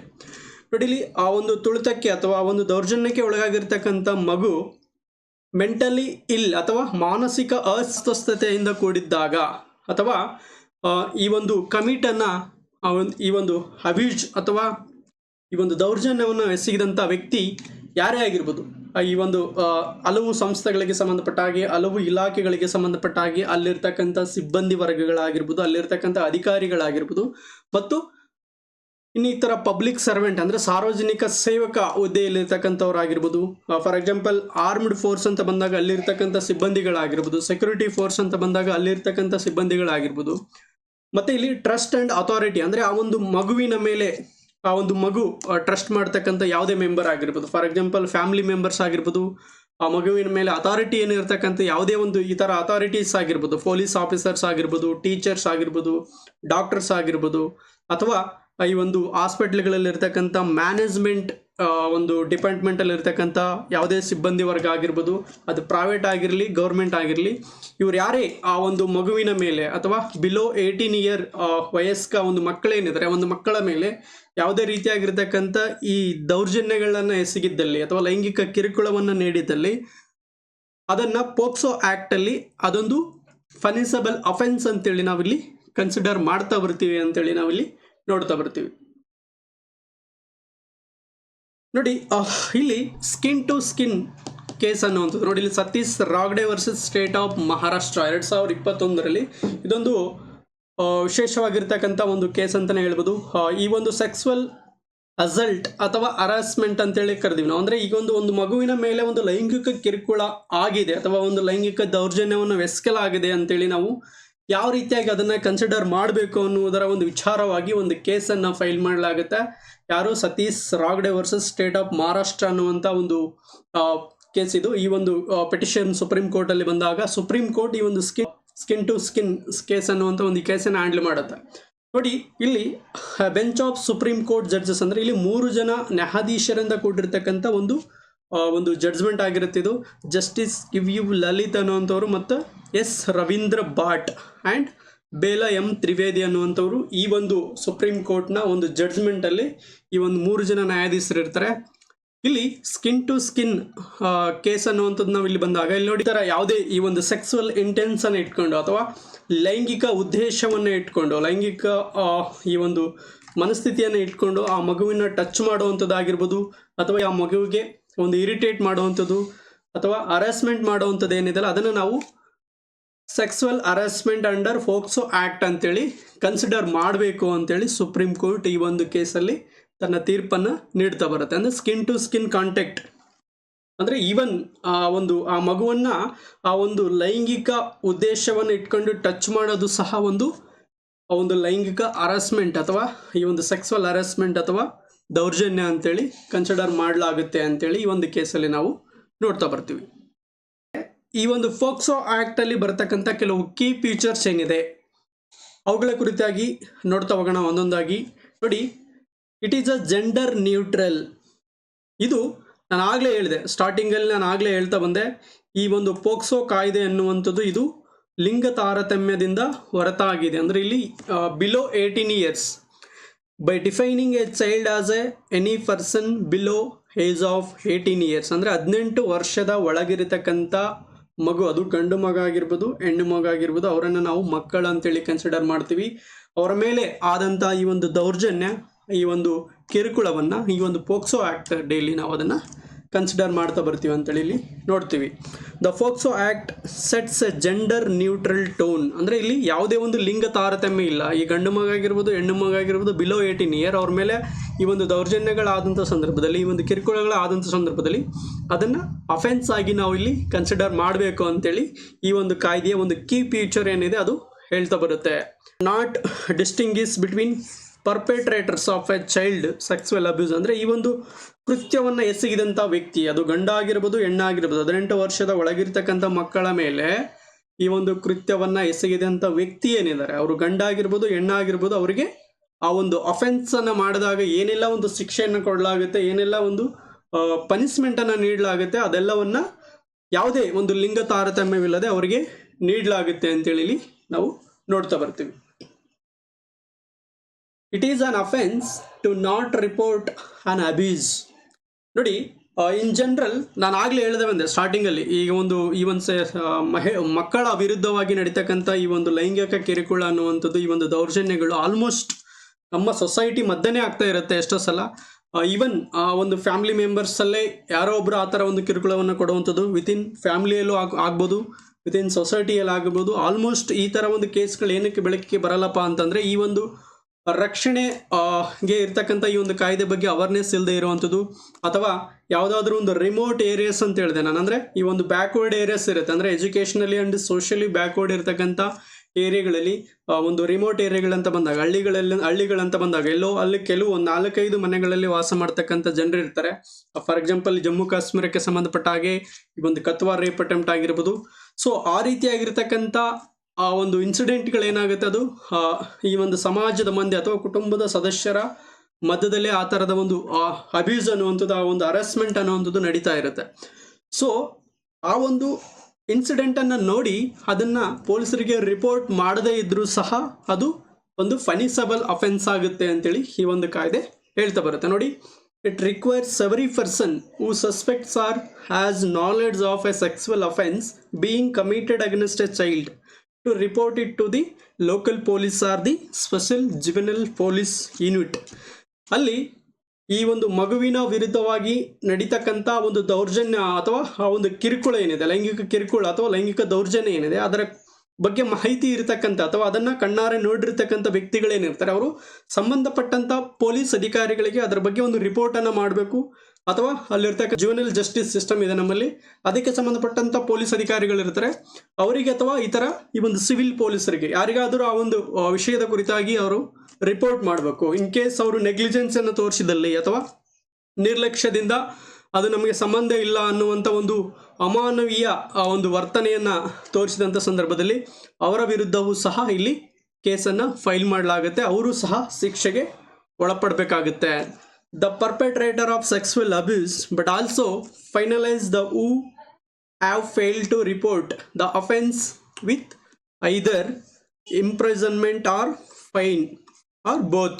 ನೋಡಿಲಿ, ಈ ಒಂದು ಪರ್ಪೆಟ್ರೇಟರ್ ಅಷ್ಟೇ ಅಲ್ಲದೆ, ಆ ಒಂದು ಕೃತ್ಯವನ್ನು ಎಸಗಿರ್ತಕ್ಕಂಥ ವ್ಯಕ್ತಿ ಅಷ್ಟೇ ಅಲ್ಲದೆ, ಆ ಒಂದು ಕೃತ್ಯವೆಸಗಬೇಕಾದಂಥ ಸಂದರ್ಭದಲ್ಲಿ ಅದನ್ನು ನೋಡಿದಂಥ ಅಥವಾ ಅದರ ಬಗ್ಗೆ ಮಾಹಿತಿ ಇರತಕ್ಕಂಥ ವ್ಯಕ್ತಿ ಅದನ್ನು ಒಬ್ಬ ರೆಸ್ಪಾನ್ಸಿಬಲ್ ಸಿಟಿಸನ್ ಆಗಿ ಆ ಮಗುವಿನ ಪರವಾಗಿ ಒಂದು ಪೊಲೀಸ್ ಅಧಿಕಾರಿಗಳಿಗೆ ಆ ಒಂದು ರಿಪೋರ್ಟನ್ನು ನೀಡದೇ ಇದ್ದಲ್ಲಿ, ಅವನ ಒಂದು ನಿರ್ಲಕ್ಷ್ಯದಿಂದ ವರ್ತನೆ ಮಾಡಿದಲ್ಲಿ ಅವನನ್ನು ಸಹ ಇಲ್ಲಿ ಶಿಕ್ಷೆಗೆ ಒಳಪಡಿಸಲಾಗುತ್ತೆ ಅಂತೇಳಿ ಈ ಒಂದು ಕಾಯ್ದೆಯಲ್ಲಿ ನಾವು ನೋಡ್ತಾ ಬರ್ತೀವಿ. ನೋಡಿ, ನಾನು ಆಗಲೇ ಹೇಳಿದೆ, ಈಗ ಪ್ರೆಸೆಂಟ್ ಇವು ನಡೀತಿರ್ತಕ್ಕಂಥ ಒಂದು ಇನ್ಸಿಡೆಂಟ್ ಆಗಿರ್ಬೋದು, ಈ ಒಂದು ಮುರುಘಾ ಮಠದ ಸ್ವಾಮೀಜಿಗಳೇನಿದ್ದಾರೆ, ಅವರು ಈ ಒಂದು ಬಾಲಕಿಯರ ಮೇಲೆ ಎಸಗಿರ್ತಕ್ಕಂಥ ಈ ಒಂದು ದೌರ್ಜನ್ಯ ಏನಿದೆ, ಲೈಂಗಿಕ ದೌರ್ಜನ್ಯ ಅಥವಾ ಕಿರುಕುಳ ಆಗಿದೆ ಅನ್ನುವಂಥದ್ದು, ಈ ಒಂದು ಆ್ಯಕ್ಟಲ್ಲಿ ಒಂದು ಸ್ಟ್ರಿಕ್ಟ್ ಟೈಮ್ ಲೈನ್ ಅಂತಿದೆ. ವಿತಿನ್ ಈ ಒಂದು ಇನ್ಸಿಡೆಂಟ್ ಆದ ನಂತರನೇ ಆ ಒಂದು ಕೇಸನ್ನು ಇಮ್ಮಿಡಿಯೇಟ್ ಆಗಿ ಫೈಲ್ ಮಾಡಬೇಕಾಗುತ್ತೆ. ಅದೊಂದು ಕಾಗ್ನಿಸಬಲ್ ಅಫೆನ್ಸ್ ಆಗುತ್ತೆ. ವಿತೌಟ್ ಎನಿ ಪ್ರೈಮರಿ ಎನ್ಕ್ವೈರಿ ಇಲ್ಲದೆ ಅವರನ್ನು ಅರೆಸ್ಟ್ ಮಾಡಬೇಕು, ಮತ್ತು ಇದು ನಾನ್ ಬೇಲಬಲ್ ಅಫೆನ್ಸ್ ಆಗಿರುತ್ತೆ. ಬಟ್ ಈ ಒಂದು ಗುರೂಜಿ ವಿಚಾರದಲ್ಲಿ ಬಂದಾಗ ಈ ಒಂದು ಮಗುವಿನ ಮೇಲೆ ಆಗಿರ್ತಕ್ಕಂಥ ಅನ್ಯಾಯವನ್ನು ಇಲ್ಲಿರ್ತಕ್ಕಂಥ ಪೊಲೀಸ್ ವ್ಯವಸ್ಥೆ ಆಗಿರ್ಬೋದು ಅಥವಾ ಈ ಥರ ಆ ಒಂದು ಪೊಲಿಟಿಷಿಯನ್ಸ್ ಆಗಿರ್ಬೋದು ಅಥವಾ ಮಕ್ಕಳ ಒಂದು ರಕ್ಷಣೆಗೆ ಸಂಬಂಧಪಟ್ಟ ಹಾಗೆ ಕೆಲವು ಏನು ಕಮಿಟಿಗಳಿದೆ, ಒಂದು ಸಮಿತಿಗಳಿದೆ, ಯಾವುದು ಬೇಗವಾಗಿ ರೆಸ್ಪಾಂಡ್ ಮಾಡದೇ ಇರುವಂಥದ್ದನ್ನು ನಾವು ಇಲ್ಲಿ ನ್ಯೂಸಲ್ಲೇ ನೋಡ್ತಾ ಬರ್ತೀವಿ. ಅಂದರೆ ಇಲ್ಲಿ ಈ ರೀತಿಯಾಗಿರ್ತಕ್ಕಂಥ ಇರ್ರೆಸ್ಪಾನ್ಸಿಬಲ್ ಬಿಹೇವಿಯರನ್ನು ತೋರಿದಂಥ ಸಂದರ್ಭದಲ್ಲಿ ಅಥವಾ ಈ ಒಂದು ದೌರ್ಜನ್ಯಕ್ಕೆ ಒಳಗಾಗಿರ್ತಕ್ಕಂಥ ಮಕ್ಕಳ ಪರವಾಗಿ ಯಾರು ಆ ಒಂದು ಕೇಸನ್ನು ಫೈಲ್ ಮಾಡೋದಕ್ಕಾಗಲಿ ಅಥವಾ ಈ ಅವರ ಒಂದು ರಕ್ಷಣೆಗೆ ಬಾರದಿದ್ದಂಥ ಸಂದರ್ಭದಲ್ಲಿ ಸುಪ್ರೀಂ ಕೋರ್ಟ್ ಏನು ಮಾಡುತ್ತೆ, ಈ ರೀತಿಯಾಗಿರ್ತಕ್ಕಂಥ ಒಂದು ಸನ್ನಿವೇಶಗಳಲ್ಲಿ ಸೋಮೋಟೋ ಆ್ಯಕ್ಷನನ್ನು ತೆಗೆದುಕೊಳ್ತಾ ಬರುತ್ತೆ. ಇಲ್ಲಿ ಸೋಮೋಟೋ ಅಂತಂದರೆ the supreme court of India has often take up cases suo motu. ಅಂದರೆ this means they take up cases by either own notice without any petition being filed or interest being brought before them. ಅಂದರೆ ಇಲ್ಲಿ ಯಾರೇ ವ್ಯಕ್ತಿಗಳು ಆ ಒಂದು ವಿಚಾರದ ಕುರಿತಾಗಿ petition ಹಾಕದೇ ಇದ್ದಂಥ ಸಂದರ್ಭದಲ್ಲಿ ಈ ರೀತಿಯಾಗಿರ್ತಕ್ಕಂಥ ಇನ್ಸಿಡೆಂಟ್ ಆಗಿದೆ ಅಥವಾ ಒಂದು ಅನ್ಯಾಯ ಆಗಿದೆ ಅನ್ನುವಂಥದ್ದು ಸುಪ್ರೀಂ ಕೋರ್ಟಿನ ಒಂದು ಮನವರಿಕೆಗೆ ಬಂದಂಥ ಸಂದರ್ಭದಲ್ಲಿ ಏನು ಮಾಡುತ್ತೆ, ಸುಪ್ರೀಂ ಕೋರ್ಟ್ ವಿತೌಟ್ ಯಾರೇ ಒಂದು ಪೆಟಿಷನ್ ಹಾಕದೆ ಸ್ವತಃ ತಾನೇ ಆ ಒಂದು ಕೇಸನ್ನು ಫೈಲ್ ಮಾಡಿಕೊಳ್ಳುವಂಥ ಒಂದು ಅಧಿಕಾರವನ್ನು ಹೊಂದಿರುತ್ತೆ. ಅದನ್ನು ನಾವು ಸುಮೋಟೋ ಅಂತೇಳಿ ಕರಿತೀವಿ. No time limit for reporting abuse. ನೋಡಿ ಇಲ್ಲಿ ನಾನು ಆಗಲೇ ಹೇಳಿದೆ, ಸೊ ಆ ಒಂದು ಇನ್ಸಿಡೆಂಟ್ ಆಗಿರ್ತಕ್ಕಂಥ ಸಂದರ್ಭದಲ್ಲಿ ಅವರು ನಿರಾಸಕ್ತರಾಗಿರ್ಬೋದು ಅಥವಾ ಅವರ ಒಂದು ಎಕನಾಮಿಕಲ್ ಬ್ಯಾಕ್ಗ್ರೌಂಡ್ ಆಗಿರ್ಬೋದು, ಸೋಷಿಯಲ್ ಬ್ಯಾಕ್ಗ್ರೌಂಡ್ ಆಗಿರ್ಬೋದು, ಅವರಿಗೆ ಸಪೋರ್ಟ್ ಮಾಡದೇ ಇರತಕ್ಕಂಥ ಒಂದು ಪರಿಸ್ಥಿತಿ ಆಗಿರ್ಬೋದು, ಅಂತಹ ಒಂದು ಕೃತ್ಯವನ್ನು ಎಸಗಿದಂಥ ಸಂದರ್ಭ ಅಥವಾ ಆ ಒಂದು ಕೃತ್ಯಕ್ಕೆ ಒಳಗಾಗಿರ್ತಕ್ಕಂಥ ಸಂದರ್ಭ ಏನಿರುತ್ತೆ, ಅವರು ಆ ಒಂದು ಟೈಮಲ್ಲಿ ಆ ಒಂದು ಅನ್ಯಾಯದ ವಿರುದ್ಧ ಫೈಟ್ ಮಾಡೋಕ್ಕೆ ಅವರು ಆಸಕ್ತರಾಗಿರ್ಬೋದು. ಸೊ ಹಾಗಾಗಿ ಆ ಒಂದು ಹರಾಸ್ಮೆಂಟ್, ಆ ಒಂದು ಅನ್ಯಾಯ ಅಥವಾ ದೌರ್ಜನ್ಯ ಅನ್ನುವಂಥದ್ದು ನಡೆದು ಸುಮಾರು ವರ್ಷಗಳಾದರೂ ಸಹ, ಸುಮಾರು ತಿಂಗಳುಗಳು ಕಳೆದರೂ ಸಹ ಅವರು ಆ ಒಂದು ಕೇಸನ್ನು, ಅದಕ್ಕೆ ಸಂಬಂಧಪಟ್ಟ ಹಾಗೆ ಆ ಒಂದು ಕೇಸನ್ನು ಫೈಲ್ ಮಾಡೋಕ್ಕೆ ಅವ್ರಿಗೆ ಅವಕಾಶ ಇರುತ್ತೆ, ಒಂದು ಪೊಲೀಸರಿಗೆ ರಿಪೋರ್ಟ್ ಮಾಡೋಕ್ಕೆ ಅವಕಾಶ ಇರುತ್ತೆ. ನೋಡಿ ಇಲ್ಲಿ ಯಾವುದೇ ರೀತಿಯಾದಂಥ ಒಂದು ಸ್ಪೆಸಿಫಿಕ್ ಟೈಮ್ ಲಿಮಿಟನ್ನು ಇಲ್ಲಿ ಮೆನ್ಷನ್ ಮಾಡಲಾಗಿಲ್ಲ. ಯಾಕಂದರೆ ಇಲ್ಲಿ ತುಂಬ ಜನಕ್ಕೆ ಆ ಒಂದು ಕಾಯ್ದೆ ಬಗ್ಗೆ ಅವೇರ್ನೆಸ್ ಇರಲ್ಲ, ಇದ್ರೂ ಸಹ ಆ ಒಂದು ಟೈಮಲ್ಲಿ ಅವ್ರಿಗೆ ಅದರ ವಿರುದ್ಧ ಫೈಟ್ ಮಾಡೋಕ್ಕೆ ಅವರು ಫೈನಾನ್ಸಲಿ ಮತ್ತು ಸೋಷಿಯಲಿ ಬ್ಯಾಕ್ವರ್ಡ್ ಇರ್ತಾರೆ. ಸೊ ಅಂತಹ ಸಂದರ್ಭದಲ್ಲಿ ಇವ್ರಿಗೆ ಅನ್ಯಾಯ ಆಗಬಾರ್ದು ಅನ್ನೋವಂಥ ಒಂದು ಉದ್ದೇಶದಿಂದ ಅಲ್ಲಿ ಯಾವುದೇ ರೀತಿಯಾಗಿರ್ತಕ್ಕಂಥ ಒಂದು ನಿರ್ದಿಷ್ಟ ಕಾಲಮಾನವನ್ನು ಇಲ್ಲಿ ಮೆನ್ಷನ್ ಮಾಡಿಲ್ಲ. ಅಂದರೆ ಸುಮಾರು ವರ್ಷಗಳಾದರೂ ಸಹ ಆ ಒಂದು ಅನ್ಯಾಯಕ್ಕೊಳಗಾಗಿ, ಆ ಒಂದು ತುಳಿತಕ್ಕೆ ಒಳಗಾಗಿ ಸುಮಾರು ವರ್ಷಗಳು, ತಿಂಗಳುಗಳು ಕಳೆದ ಮೇಲೂ ಸಹ ಅವರು ಆ ಒಂದು ವ್ಯಕ್ತಿಯ ವಿರುದ್ಧವಾಗಿ, ಯಾರ ಒಂದು ಕೃತ್ಯವನ್ನು ಎಸಗಿರ್ತಾರೆ ಆ ಒಂದು ವ್ಯಕ್ತಿಗಳ ವಿರುದ್ಧವಾಗಿ ರಿಪೋರ್ಟನ್ನು ಮಾಡ್ಬೋದು ಅಥವಾ ಕೇಸನ್ನು ಫೈಲ್ ಮಾಡ್ಬೋದು ಅಂತೇಳಿ ಈ ಒಂದು ಕಾಯ್ದೆಯಲ್ಲಿ ನಾವು ನೋಡ್ತಾ ಬರ್ತೀವಿ. Confidentiality of victims identity. ನೋಡಿ, section 23 of the POCSO act prohibits disclosure of the victims identity in any form of media. ಅದು ಪ್ರಿಂಟ್ ಮೀಡಿಯಾ ಆಗಿರ್ಬೋದು, ಸೋಷಿಯಲ್ ಮೀಡಿಯಾ ಆಗಿರ್ಬೋದು, ಎಲೆಕ್ಟ್ರಾನಿಕ್ ಮೀಡಿಯಾ ಆಗಿರ್ಬೋದು. ಈ ಒಂದು ಕೃತ್ಯಕ್ಕೆ ಒಳಗಾಗಿರ್ತಕ್ಕಂಥ ಅಥವಾ ದೌರ್ಜನ್ಯಕ್ಕೆ ಅಥವಾ ಕಿರುಕುಳಕ್ಕೆ ಒಳಗಾಗಿರ್ತಕ್ಕಂಥ ಒಂದು ಮಗು ಏನಿರುತ್ತೆ, ವಿಕ್ಟಿಮ್ಸ್ ಏನಿರ್ತಾರೆ, ಅವರ ಪರ್ಸನಲ್ ಇನ್ಫಾರ್ಮೇಷನ್ ಅಥವಾ ಅವರ ಒಂದು ಹೆಸರಾಗಿರ್ಬೋದು, ಅವ್ರ ತಂದೆ ತಾಯಿ ಹೆಸರಾಗಿರ್ಬೋದು, ಅವರು ಓದ್ತಕ್ಕಂಥ ಸ್ಕೂಲ್ ಆಗಿರ್ಬೋದು, ಅವರು ವಾಸ ಮಾಡ್ತಕ್ಕಂಥ ವಾಸಸ್ಥಳಗಳಾಗಿರ್ಬೋದು, ಇದ್ಯಾವುದನ್ನು ಸಹ ಎಲ್ಲೂ ಪ್ರಸಾರ ಮಾಡುವಂತಿಲ್ಲ. ಯಾವ section 23 of the POCSO act ಪ್ರಕಾರ ಇದು ಯಾವುದೇ ಈ ಒಂದು ಪರ್ಸನಲ್ ವಿಚಾರಗಳನ್ನು, ಒಂದು ಮಗುವಿಗೆ ಸಂಬಂಧಪಟ್ಟಂಥ ಪರ್ಸನಲ್ ವಿಚಾರಗಳನ್ನು ಯಾರು ಎಲ್ಲಿ ಶೇರ್ ಮಾಡಂಗಲ್ಲ, ಎಕ್ಸೆಪ್ಟ್ ಸ್ಪೆಷಲ್ ಕೋರ್ಟ್ಗಳೇನು ಅದಕ್ಕೆ ಒಂದು ಪರ್ಮಿಷನನ್ನು ಕೊಡುತ್ತೆ. Except when permitted by the special court established under the act. ಅಂದರೆ ಈ ಒಂದು ಸ್ಪೆಷಲ್ ಕೋರ್ಟ್ ಪರ್ಮಿಷನ್ ನೀಡಿದಂಥ ಸಂದರ್ಭದಲ್ಲಿ ಮಾತ್ರ ಆ ಒಂದು ಮೀಡಿಯಾ ಆಗಿರ್ಬೋದು ಅಥವಾ ಈ ಥರ ಒಂದು ಸಾರ್ವಜನಿಕರಾಗಿರ್ಬೋದು ಆ ಒಂದು ಮಗುವಿಗೆ ಸಂಬಂಧಪಟ್ಟಂಥ ಈ ಒಂದು ವಿಚಾರಗಳನ್ನು ಶೇರ್ ಮಾಡೋಕ್ಕೆ ಅವಕಾಶ ಇರುತ್ತೆ. ಹೊರತು ಸೆಕ್ಷನ್ 23 ಪ್ರಕಾರ, ಈ ಒಂದು ಪೋಕ್ಸೋ ಆ್ಯಕ್ಟಲ್ಲಿ ಬರ್ತಕ್ಕಂಥ ಸೆಕ್ಷನ್ 23 ಪ್ರಕಾರ ಆ ಒಂದು ಕೃತ್ಯಕ್ಕೆ ಒಳಗಾಗಿರ್ತಕ್ಕಂಥ ವಿಕ್ಟಿಮ್ಸ್ ಏನಿರ್ತಾರೆ, ಆ ಒಂದು ಮಗು ಏನಿರುತ್ತೆ, ಅದರ ಒಂದು ಪರ್ಸನಲ್ ವಿಚಾರಗಳನ್ನು ಎಲ್ಲೂ ಶೇರ್ ಮಾಡುವಂತಿಲ್ಲ. ಅದು ಸೋಷಿಯಲ್ ಮೀಡಿಯಾ ಆಗಿರ್ಬೋದು, ಎಲೆಕ್ಟ್ರಾನಿಕ್ ಮೀಡಿಯಾ ಆಗಿರ್ಬೋದು, ಪ್ರಿಂಟ್ ಮೀಡಿಯಾ ಆಗಿರ್ಬೋದು. ಇಫ್ ಇನ್ ಕೇಸ್ ಆ ಥರ ಏನಾದರೂ ಮಾಡಿದ್ರೆ A violation of this section can be attracted punishments under the act. ಅಂದರೆ ಈ ಒಂದು ಕಾಯ್ದೆ ಅಡಿಯಲ್ಲಿ ಈ ಒಂದು ವಿಚಾರವನ್ನು ವೈಲೇಟ್ ಮಾಡಿದಲ್ಲಿ, ಆ ಒಂದು ಮಗುವಿನ ಇನ್ಫಾರ್ಮೇಷನ್ನ ಶೇರ್ ಮಾಡಿದಲ್ಲಿ ಅವರ ವಿರುದ್ಧವೂ ಸಹ ಇಲ್ಲಿ ಆ್ಯಕ್ಷನನ್ನು ತೆಗೆದುಕೊಳ್ಳಲಾಗುತ್ತೆ, ಅವರನ್ನು ಸಹ ಇಲ್ಲಿ ಶಿಕ್ಷೆಗೆ ಗುರಿಪಡಿಸಲಾಗುತ್ತೆ. ಯಾಕಂದರೆ ಆ ಒಂದು ಮಗು ಭವಿಷ್ಯ ಇರುವುದರಿಂದ, ಮಗುವಿಗೆ ಮುಂದೆ ತುಂಬ ಭವಿಷ್ಯ ಇರುವುದರಿಂದ ಈ ಕೆಲವು ವಿಚಾರಗಳನ್ನು ಗೌಪ್ಯವಾಗಿ ಕಾಪಾಡಬೇಕಾಗುತ್ತೆ ಅನ್ನುವಂಥದ್ದು ಈ ಒಂದು ಕಾಯ್ದೆಯ ಉದ್ದೇಶ ಆಗಿರುತ್ತೆ. ನೋಡಿ, ಈ ಒಂದು ವಿಷಯಕ್ಕೆ ಸಂಬಂಧಪಟ್ಟ ಹಾಗೆ ಒಂದು ಆಲ್ರೆಡಿ ನಮ್ಮ ಸುಪ್ರೀಂ ಕೋರ್ಟಲ್ಲಿ 2019ರಲ್ಲಿ ಒಂದು ಕೇಸನ್ನು ಫೈಲ್ ಮಾಡಲಾಗಿತ್ತು.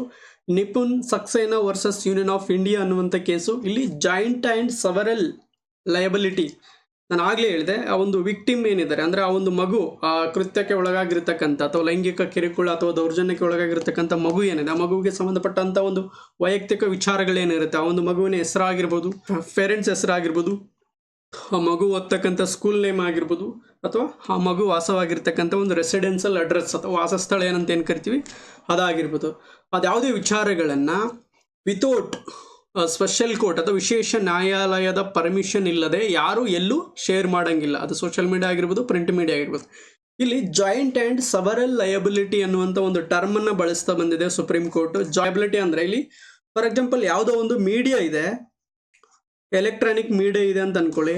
ಈ ಮೀಡಿಯಾಗೆ ಯಾರೋ ಒಬ್ಬರು ಹೆಡ್ ಇದ್ದಾರೆ, ಅಲ್ಲಿ ಸುಮಾರು ಜನ ಸಿಬ್ಬಂದಿಗಳು, ವರ್ಕರ್ಸ್ ಇದ್ದಾರೆ.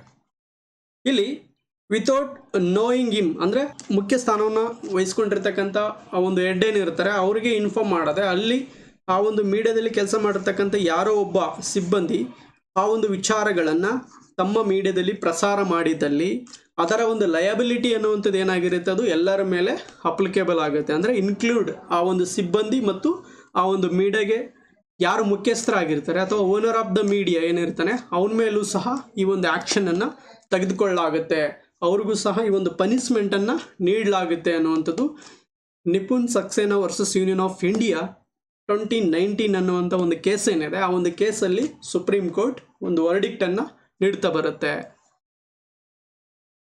New rules added to the act ಅಂದರೆ ಈ ಒಂದು ಕಾಯ್ದೆಯಲ್ಲಿ ಕೆಲವು ಹೊಸ ಒಂದು ಅಂಶಗಳನ್ನು ಅಡಾಪ್ಟ್ ಮಾಡ್ಕೊಳ್ತಾ ಬಂದಿದೆ.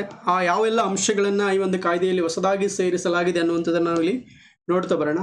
Any institute housing children are coming in regular contact with them ಅಂದರೆ ಫಾರ್ ಎಕ್ಸಾಂಪಲ್ ಈ ಮಕ್ಕಳನ್ನು ಅಥವಾ LKG UKG ಓದ್ತಕ್ಕಂಥ ಮಕ್ಕಳನ್ನು ನೋಡಿಕೊಳ್ತಕ್ಕಂಥ ಸಂಸ್ಥೆಗಳೇ ಇರುತ್ತೆ. ಅಂದರೆ ಈ ಒಂದು ವರ್ಕರ್ಸ್ ಇದ್ದಂಥ ಸಂದರ್ಭದಲ್ಲಿ ಅಂದರೆ ಡೈಲಿ ವೇಜಸ್ ಮೇಲೆ ಡಿಪೆಂಡ್ ಆಗಿರ್ತಕ್ಕಂಥ ಪೇರೆಂಟ್ಸ್ ಏನು ಮಾಡ್ತಾರೆ, ತಮ್ಮ ಮಕ್ಕಳನ್ನು ಮನೆಯಲ್ಲಿ ನೋಡಿಕೊಳ್ಳೋಕ್ಕೆ ಯಾರೂ ಇಲ್ಲದೇ ಇದ್ದಂಥ ಸಂದರ್ಭದಲ್ಲಿ ಅವರು ಮಕ್ಕಳ ಅನ್ನು ಕೇರ್ ತಗೊಳ್ತಕ್ಕಂಥ ಕೆಲವು ಸಂಸ್ಥೆಗಳಿರುತ್ತೆ. ಅವುಗಳಲ್ಲಿ ಆ ಒಂದು ಸಂಸ್ಥೆಗಳಲ್ಲಿ ತಮ್ಮ ಮಕ್ಕಳನ್ನು ಬಿಟ್ಟು ಅವರು ಕೆಲಸ ಕಾರ್ಯಗಳಿಗೆ ಹೋಗ್ತಾ ಇರ್ತಾರೆ. ಆ ಥರ ಹೌಸಿಂಗ್ ಚಿಲ್ಡ್ರನ್ ಅನ್ನುವಂಥ ಒಂದು ಸಂಸ್ಥೆಗಳೇನಿದೆ ಅಥವಾ ಈ ಒಂದು ಮಕ್ಕಳ ಜೊತೆ ರೆಗ್ಯುಲರ್ ಆಗಿ ಕಾಂಟ್ಯಾಕ್ಟಲ್ಲಿ ಇರ್ತಕ್ಕಂಥ ಅಂಥ ಒಂದು ಸ್ಕೂಲ್ಗಳಲ್ಲಿ ಅಥವಾ ಒಂದು ಸಂಸ್ಥೆಗಳಲ್ಲಿ ಕೆಲಸ ಮಾಡ್ತಕ್ಕಂಥ ಸಿಬ್ಬಂದಿಗಳಾಗಿರ್ಬೋದು, ಅವರನ್ನು ಪೀರಿಯಡಿಕ್ ಪೊಲೀಸ್ ವೆರಿಫಿಕೇಷನನ್ನು ಮಾಡ್ತಕ್ಕಂಥ ಕೆಲಸವನ್ನು ಆ ಒಂದು ಸಂಸ್ಥೆಯವರು ಮಾಡಬೇಕು ಮತ್ತು ಅವರ ಒಂದು ಬ್ಯಾಕ್ಗ್ರೌಂಡ್ ಚೆಕ್ಕನ್ನು ಸಹ ಆಗಾಗ ಮಾಡ್ತಾ ಬರಬೇಕು. ಅದರ ಜೊತೆಗೆ ಆ ಒಂದು ಸಂಸ್ಥೆಯ ಮುಖ್ಯಸ್ಥರು ಏನಿರ್ತಾರೆ, ಆ ಒಂದು ಸ್ಕೂಲ್ನ ಅಥವಾ ಆ ಒಂದು ಸಂಸ್ಥೆಯ ಆಡಳಿತ ಮಂಡಳಿ ಏನಿರುತ್ತೆ ಅಲ್ಲಿರ್ತಕ್ಕಂಥ ಒಂದು ಸಿಬ್ಬಂದಿ ವರ್ಗಕ್ಕೆ ಒಂದು ರೀತಿಯಾಗಿರ್ತಕ್ಕಂಥ ಒಂದು ಟ್ರೈನಿಂಗನ್ನು ನೀಡಬೇಕು. ಅಲ್ಲಿರ್ತಕ್ಕಂಥ ಮಕ್ಕಳನ್ನು ಯಾವ ರೀತಿಯಾಗಿ ಅವ್ರನ್ನ ಟ್ರೀಟ್ ಮಾಡಬೇಕು, ಯಾವ ರೀತಿಯಾಗಿ ಅವರಿಗೆ ಪ್ರೊಟೆಕ್ಷನನ್ನು ನೀಡಬೇಕು, ಅವ್ರ ಜೊತೆ ಯಾವ ರೀತಿಯಾದಂಥ ಬಿಹೇವಿಯರನ್ನು ಇಟ್ಕೋಬೇಕು ಅನ್ನೋದ್ರ ಬಗ್ಗೆ ಅಲ್ಲಿರ್ತಕ್ಕಂಥ ಸಿಬ್ಬಂದಿ ವರ್ಗಕ್ಕೆ ಅವರು ರೆಗ್ಯುಲರ್ ಆಗಿ ಒಂದು ಟ್ರೈನಿಂಗನ್ನು ನೀಡಬೇಕು. ಮತ್ತು ಅವರನ್ನು ಸೇಫ್ಟಿ ಆ್ಯಂಡ್ ಪ್ರೊಟೆಕ್ಷನ್ ಅಂದರೆ ಎಂಪ್ಲಾಯೀಸ್ ಆನ್ ಚಿಲ್ಡ್ರನ್ ಅಂದರೆ ಅಲ್ಲಿರ್ತಕ್ಕಂಥ ಸಿಬ್ಬಂದಿ ವರ್ಗ ಅಥವಾ ಉದ್ಯೋಗಸ್ಥರು ಏನಿರ್ತಾರೆ ಅವರು ಮಕ್ಕಳ ಒಂದು ರಕ್ಷಣೆ ಮಾಡ್ತಕ್ಕಂಥ ಒಂದು ವಿಚಾರದಲ್ಲಿ ಯಾವ ರೀತಿಯಾಗಿರ್ತಕ್ಕಂಥ ಒಂದು ಬಿಹೇವಿಯರನ್ನು ತೋರಬೇಕು ಅನ್ನೋದ್ರ ಬಗ್ಗೆ ಸಹ ಒಂದು ಟ್ರೈನಪ್ಪನ್ನು ಮಾಡಬೇಕಾಗುತ್ತೆ ಆ ಒಂದು ಸಂಸ್ಥೆ ಅನ್ನೋದನ್ನು ಇಲ್ಲಿ ನಾವಿಲ್ಲಿ ಹೊಸ ಒಂದು ವಿಚಾರಗಳನ್ನು ಈ ಒಂದು ಕಾಯ್ದೆಯಲ್ಲಿ ಆ್ಯಡ್ ಮಾಡ್ಕೊಳ್ತಾ ಬಂದಿವಿ. ಅದರ ಜೊತೆಗೆ the principle of zero tolerance ಅಂದರೆ ಆ ಒಂದು ಕಿರುಕುಳ ಅನ್ನುವಂಥದ್ದು ಇರಬಾರ್ದು. ಮಕ್ಕಳಿಗೆ ಯಾವುದೇ ರೀತಿಯಾಗಿರ್ತಕ್ಕಂಥ ಮಾನಸಿಕವಾಗಿ, ಫಿಸಿಕಲಿ, ಭೌತಿಕವಾಗಿ ಅವ್ರಿಗೆ ಹಾನಿಯಾಗದಂತೆ, ಧಕ್ಕೆಯಾಗದಂತೆ ಅವರನ್ನು ತುಂಬ ಸ್ಮೂತಾಗಿ ಹ್ಯಾಂಡಲ್ ಮಾಡಬೇಕು. ಅವ್ರ ಜೊತೆ ಸೌಜನ್ಯದಿಂದ ವರ್ತನೆ ಮಾಡಬೇಕು. ಒಂದು ಸಾಮರಸ್ಯ ಭರಿತವಾಗಿರ್ತಕ್ಕಂಥ ಒಂದು ವಾತಾವರಣವನ್ನು ಅಲ್ಲಿ ಮಕ್ಕಳಿಗೆ ಕ್ರಿಯೇಟ್ ಮಾಡಿ ಕೊಡಬೇಕು ಅಂತೇಳಿ ನಾವಿಲ್ಲಿ ನೋಡ್ತಾ ಬರ್ತೀವಿ. ಇದನ್ನು ಹೊಸದಾಗಿ ಈ ಒಂದು ಕಾಯ್ದೆಯಲ್ಲಿ ಈ ಒಂದು ಅಂಶಗಳನ್ನು ಆ್ಯಡ್ ಮಾಡ್ಕೊಳ್ತಾ ಬಂದಿದ್ದೀವಿ.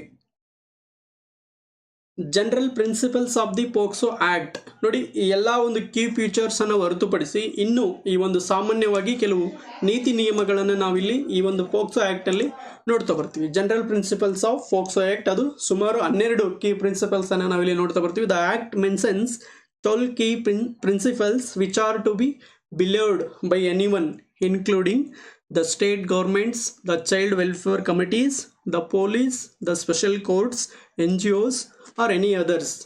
ನೋಡಿ, ಈ ಕೆಳಗೆ ಬರ್ತಕ್ಕಂಥ ಸಂಸ್ಥೆಗಳೇನಿದೆ ಅದು ಸರ್ಕಾರ ಆಗಿರ್ಬೋದು, ಚೈಲ್ಡ್ ವೆಲ್ಫೇರ್ ಕಮಿಟಿ ಅಥವಾ ಮಕ್ಕಳ ಕಲ್ಯಾಣ ಸಮಿತಿ ಏನಿದೆ ಅದಾಗಿರ್ಬೋದು, ಪೊಲೀಸ್ ಡಿಪಾರ್ಟ್ಮೆಂಟ್ ಆಗಿರ್ಬೋದು, ವಿಶೇಷ ನ್ಯಾಯಾಲಯಗಳಾಗಿರ್ಬೋದು, ಅಥವಾ ನಾನ್ ಗೌರ್ಮೆಂಟ್ ಆರ್ಗನೈಜೇಷನ್ಸ್ ಅಂತ ಏನು ಕರಿತೀವಿ, ಅಂದರೆ ಸರ್ಕಾರೇತರ ಖಾಸಗಿ ಸಂಸ್ಥೆಗಳೇನಿದೆ ಅವುಗಳಾಗಿರ್ಬೋದು, ಮತ್ತು ಎನಿ ಅದರ್ ಈ ಥರ ಒಂದು ಮಕ್ಕಳಿಗೆ ಸಂಬಂಧಪಟ್ಟ ಹಾಗೆ ಕೆಲವು ವಿಚಾರಣೆಯನ್ನು ಕೈಗೊಳ್ತಕ್ಕಂಥ ಒಂದು ಸಂಸ್ಥೆಗಳೇನಿದೆ, ಈ ಎಲ್ಲ ಸಂಸ್ಥೆಗಳು ಈ ಒಂದು ಕೀ ಪ್ರಿನ್ಸಿಪಲ್ಸನ್ನು ಕಂಪಲ್ಸರಿಯಾಗಿ ಫಾಲೋಅಪ್ ಮಾಡಬೇಕಾಗುತ್ತೆ.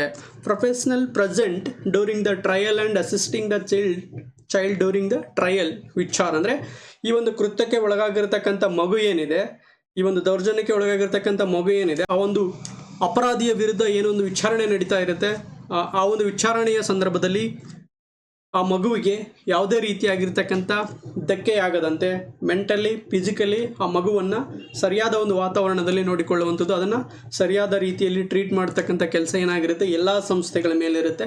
ಅದು 12 ಕೀ ಪ್ರಿನ್ಸಿಪಲ್ಸನ್ನು ನಾವಿಲ್ಲಿ ಈ ಒಂದು ಕಾಯ್ದೆಯಲ್ಲಿ ನೋಡ್ತಾ ಬರ್ತೀವಿ. ಹಾಗಾದರೆ ಬನ್ನಿ ಅವುಗಳನ್ನು ಒಂದೊಂದಾಗಿ ಇಲ್ಲಿ ಡಿಸ್ಕಸ್ ಮಾಡ್ತಾ ಬರೋಣ. Right to life and survival. A child must be shielded from any kind of physical, psychological, mental and emotional abuse and neglect.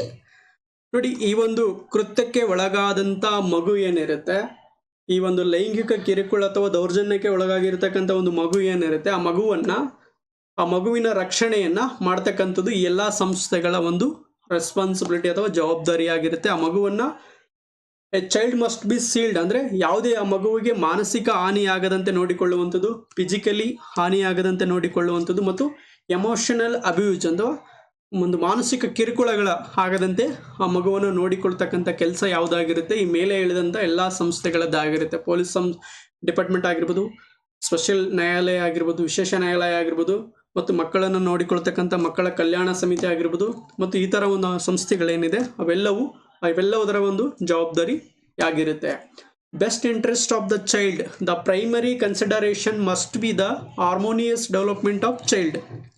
ನೋಡಿ, ಈ ಒಂದು ಪ್ರಕ್ರಿಯೆ ಏನು ನಡೀತಾ ಇರುತ್ತಲ್ಲ, ಒಂದು ಕಾನೂನಿನ ಒಂದು ವಿಚಾರಣೆ ವೇಳೆ ಅಥವಾ ಕಾನೂನಾತ್ಮಕ ಒಂದು ಪ್ರಕ್ರಿಯೆ ಏನು ನಡೀತಾ ಇರುತ್ತೆ, ಆ ಒಂದು ಸಂದರ್ಭದಲ್ಲಿ ಒಂದು ಅನ್ಯಾಯಕ್ಕೊಳಗಾಗಿರ್ತಕ್ಕಂಥ ಮಗು ಏನಿರುತ್ತೆ, ವಿಕ್ಟಿಮ್ ಏನಿರುತ್ತೆ, ಅದಕ್ಕೆ ಈ ಒಂದು ಸಂಸ್ಥೆಗಳ ದ ಪ್ರೈಮರಿ ಕನ್ಸಿಡರೇಷನ್ ಅಂದರೆ ಈ ಒಂದು ಮೊದಲ ಹಂತದಲ್ಲಿ ಒಂದು ಗಣನೆಗೆ ತೆಗೆದುಕೊಳ್ಬೇಕಾದಂಥ ಒಂದು ವಿಚಾರ ಏನಪ್ಪ ಅಂತಂದರೆ harmonious development of the child, ಅಂದರೆ ಒಂದು ಸಾಮರಸ್ಯಭರಿತವಾಗಿರ್ತಕ್ಕಂಥ ಒಂದು ವಾತಾವರಣವನ್ನು ಕ್ರಿಯೇಟ್ ಮಾಡಬೇಕು.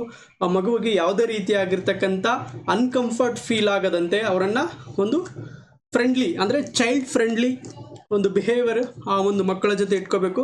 ಅವರಿಗೆ ಸರಿಯಾದ ರೀತಿಯಾದಂಥ ಒಂದು ವಾತಾವರಣವನ್ನು ಕ್ರಿಯೇಟ್ ಮಾಡಿಕೊಡ್ಬೇಕು ಅನ್ನುವಂಥದ್ದು ಈ ಒಂದು ಕಾಯ್ದೆಯಲ್ಲಿ ಪ್ರಿನ್ಸಿಪಲ್ ನಂಬರ್ 2 ಹೇಳ್ತಾ ಬರುತ್ತೆ.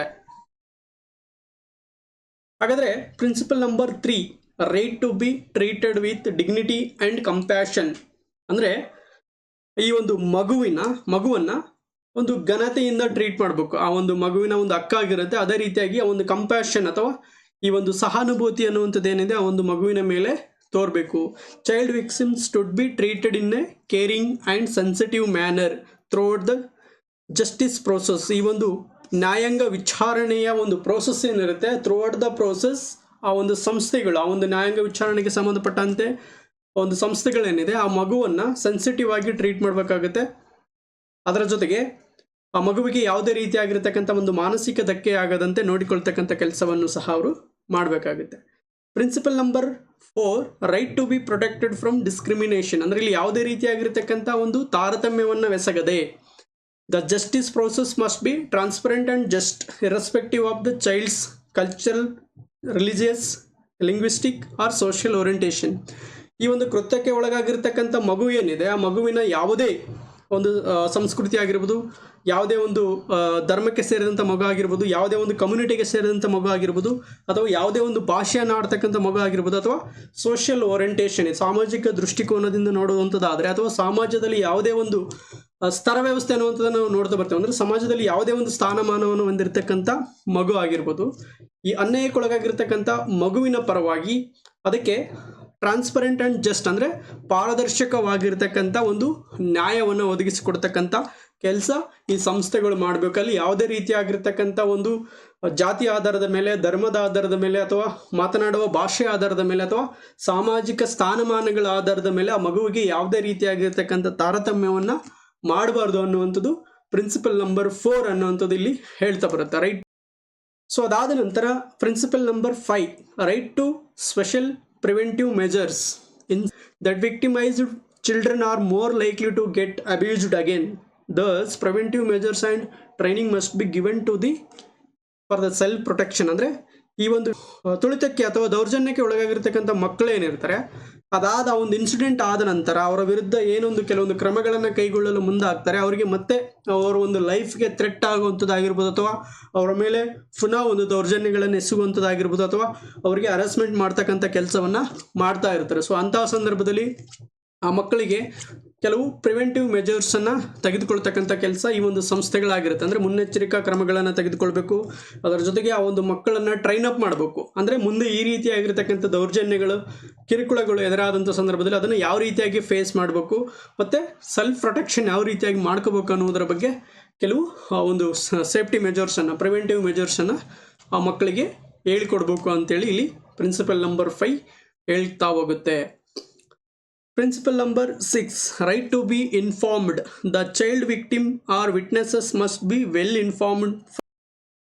ಈ ಕಾನೂನಾತ್ಮಕ ಪ್ರಕ್ರಿಯೆಗಳೇನಿದೆ, ಈ ಒಂದು ವಿಚಾರಕ್ಕೆ ಸಂಬಂಧಪಟ್ಟ ಹಾಗೆ, ಆ ಒಂದು ಮಕ್ಕಳ ಮೇಲೆ ಆದಂಥ ಲೈಂಗಿಕ ಕಿರುಕುಳ ಅಥವಾ ದೌರ್ಜನ್ಯಕ್ಕೆ ಸಂಬಂಧಪಟ್ಟ ಹಾಗೆ ಏನೊಂದು ವಿಚಾರಣೆ ನಡೀತಾ ಇರುತ್ತೆ, ಒಂದು ಕಾನೂನಾತ್ಮಕವಾಗಿ ಆ ಒಂದು ವಿಚಾರಣಾ ಪ್ರಕ್ರಿಯೆ ಏನಿದೆ, ಆ ಒಂದು ಪ್ರಕ್ರಿಯೆಗಳ ಬಗ್ಗೆ ಅವರಿಗೆ ವಿವರವಾಗಿರ್ತಕ್ಕಂಥ ಒಂದು ಮಾಹಿತಿಯನ್ನು, ಒಂದು ಇನ್ಫಾರ್ಮೇಷನ್ನ ನೀಡುವಂಥದ್ದು ಈ ಒಂದು ಸಂಸ್ಥೆಗಳ ಕೆಲಸ ಆಗಿರುತ್ತೆ. ರೈಟ್ ಟು ಬಿ ಇನ್ಫಾರ್ಮ್ಡ್ ಅನ್ನುವಂಥದ್ದು ಪ್ರಿನ್ಸಿಪಲ್ ನಂಬರ್ 6 ಇಲ್ಲಿ ಹೇಳ್ತಾ ಬರುತ್ತೆ. Right to be heard and to express views and concerns. Every child has the right to be heard in respect of matters affecting him or ಹರ್.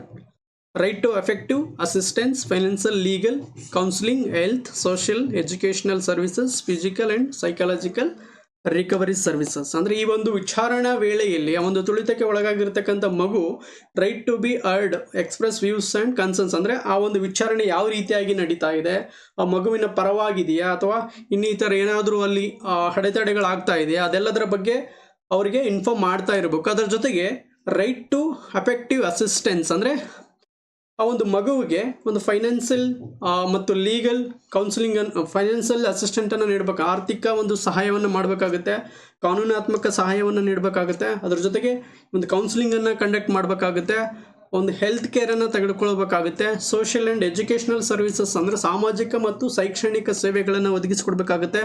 ಅದರ ಜೊತೆಗೆ physical and psychological recovery services ಅಂದರೆ physically ಅಂದರೆ ಮಾನಸಿಕವಾಗಿ ಮತ್ತು ದೈಹಿಕವಾಗಿ ಚೇತರಿಸಿಕೊಳ್ಳಲು ಅವರಿಗೆ ಕೆಲವೊಂದು ಸೇವೆಗಳನ್ನು ಕೊಡಬೇಕಾಗುತ್ತೆ.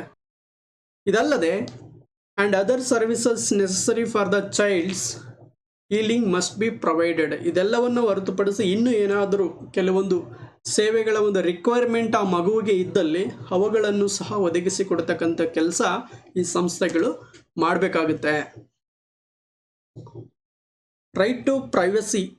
The child's privacy and identity must be protected at all stages of the pre-trial and trial process. ಅಂದರೆ ವಿಚಾರಣೆಗೆ ಮುಂಚಿನ ಒಂದು ಅವಧಿ ಮತ್ತು ವಿಚಾರಣೆಯ ಸಂದರ್ಭದಲ್ಲಿ ಆ ಮಗುವಿಗೆ ಸಂಬಂಧಪಟ್ಟಂಥ ಕೆಲವು ಗೌಪ್ಯ ವಿಚಾರಗಳೇನಿರುತ್ತೆ ಅಥವಾ ಒಂದು ಪರ್ಸನಲ್ ಇನ್ಫಾರ್ಮೇಷನ್ ಏನಿರುತ್ತೆ. ನಾನು ಆಗಲೇ ಹೇಳಿದೆ, ಈ ಒಂದು ಮಗುವಿನ ಹೆಸರಾಗಿರ್ಬೋದು, ಪೇರೆಂಟ್ಸ್ ಹೆಸರಾಗಿರ್ಬೋದು, ಅವ್ರ ಊರ ಹೆಸರಾಗಿರ್ಬೋದು, ಅಥವಾ ಆ ಮಗು ಓದ್ತಕ್ಕಂಥ ಸ್ಕೂಲ್ ನೇಮ್ ಆಗಿರ್ಬೋದು, ಇವ್ಯಾವನ್ನು ವಿತೌಟ್ ವಿಶೇಷ ನ್ಯಾಯಾಲಯಗಳೇನಿರುತ್ತೆ, ಸ್ಪೆಷಲ್ ಕೋರ್ಟ್ ಏನಿರುತ್ತೆ, ಅವುಗಳ ಒಂದು ಅನುಮತಿ ಇಲ್ಲದೆ, ಪರ್ಮಿಷನ್ ಇಲ್ಲದೆ ಯಾವ ಒಂದು ಮೀಡಿಯಾ, ಸೋಷಿಯಲ್ ಮೀಡಿಯಾ ಆಗಿರಲಿ, ಪ್ರಿಂಟ್ ಮೀಡಿಯಾ ಆಗಿರಲಿ, ಎಲೆಕ್ಟ್ರಾನಿಕ್ ಮೀಡಿಯಾ ಆಗಲಿ, ಈವನ್ ಇಂಡಿವಿಜುವಲ್ ಪರ್ಸನ್ಸ್ ಏನಿರ್ತಾರೆ ಅಥವಾ ಸಾರ್ವಜನಿಕರು ಏನಿರ್ತಾರೆ ಅದನ್ನು ಪಬ್ಲಿಕ್ಕಲ್ಲಿ ಶೇರ್ ಮಾಡಬಾರ್ದು, ಅದನ್ನು ಹಂಚಿಕೊಳ್ಬಾರ್ದು ಅನ್ನುವಂಥದ್ದು ನಾವಿಲ್ಲಿ ನೋಡ್ತಾ ಬರ್ತೀವಿ. ರೈಟ್ ಟು ಪ್ರೈವಸಿ ಅನ್ನುವಂಥದ್ದು ಆರ್ಟಿಕಲ್ 21 ಆಫ್ ದಿ ಇಂಡಿಯನ್ ಕಾನ್ಸ್ಟಿಟ್ಯೂಷನಲ್ಲಿ ನಾವು ನೋಡ್ತಾ ಬರ್ತೀವಿ. ಒಂದು ಸುಪ್ರೀಂ ಕೋರ್ಟ್ನ ಮುಂದೆ ಈ ಒಂದು ಕೇಸ್ ಬಂದಾಗ privacy as a fundamental rights ಅನ್ನುವಂಥ ಒಂದು ಹೇಳಿಕೆಯನ್ನು ಸುಪ್ರೀಂ ಕೋರ್ಟ್ ಬರುತ್ತೆ. ಈ ಒಂದು ಪ್ರೈವಸಿ ಅನ್ನುವಂಥದ್ದು ಪ್ರತಿಯೊಬ್ಬರ ಒಂದು ಮೂಲಭೂತ ಹಕ್ಕು, ಇನ್ಕ್ಲೂಡ್ ಚಿಲ್ಡ್ರನ್ಸ್ ಬಿಲೋ 18 years ಅನ್ನುವಂಥದ್ದನ್ನು ನಾವಿಲ್ಲಿ ನೋಡ್ತಾ ಬರ್ತೀವಿ. Right to be protected from hardship during the justice process.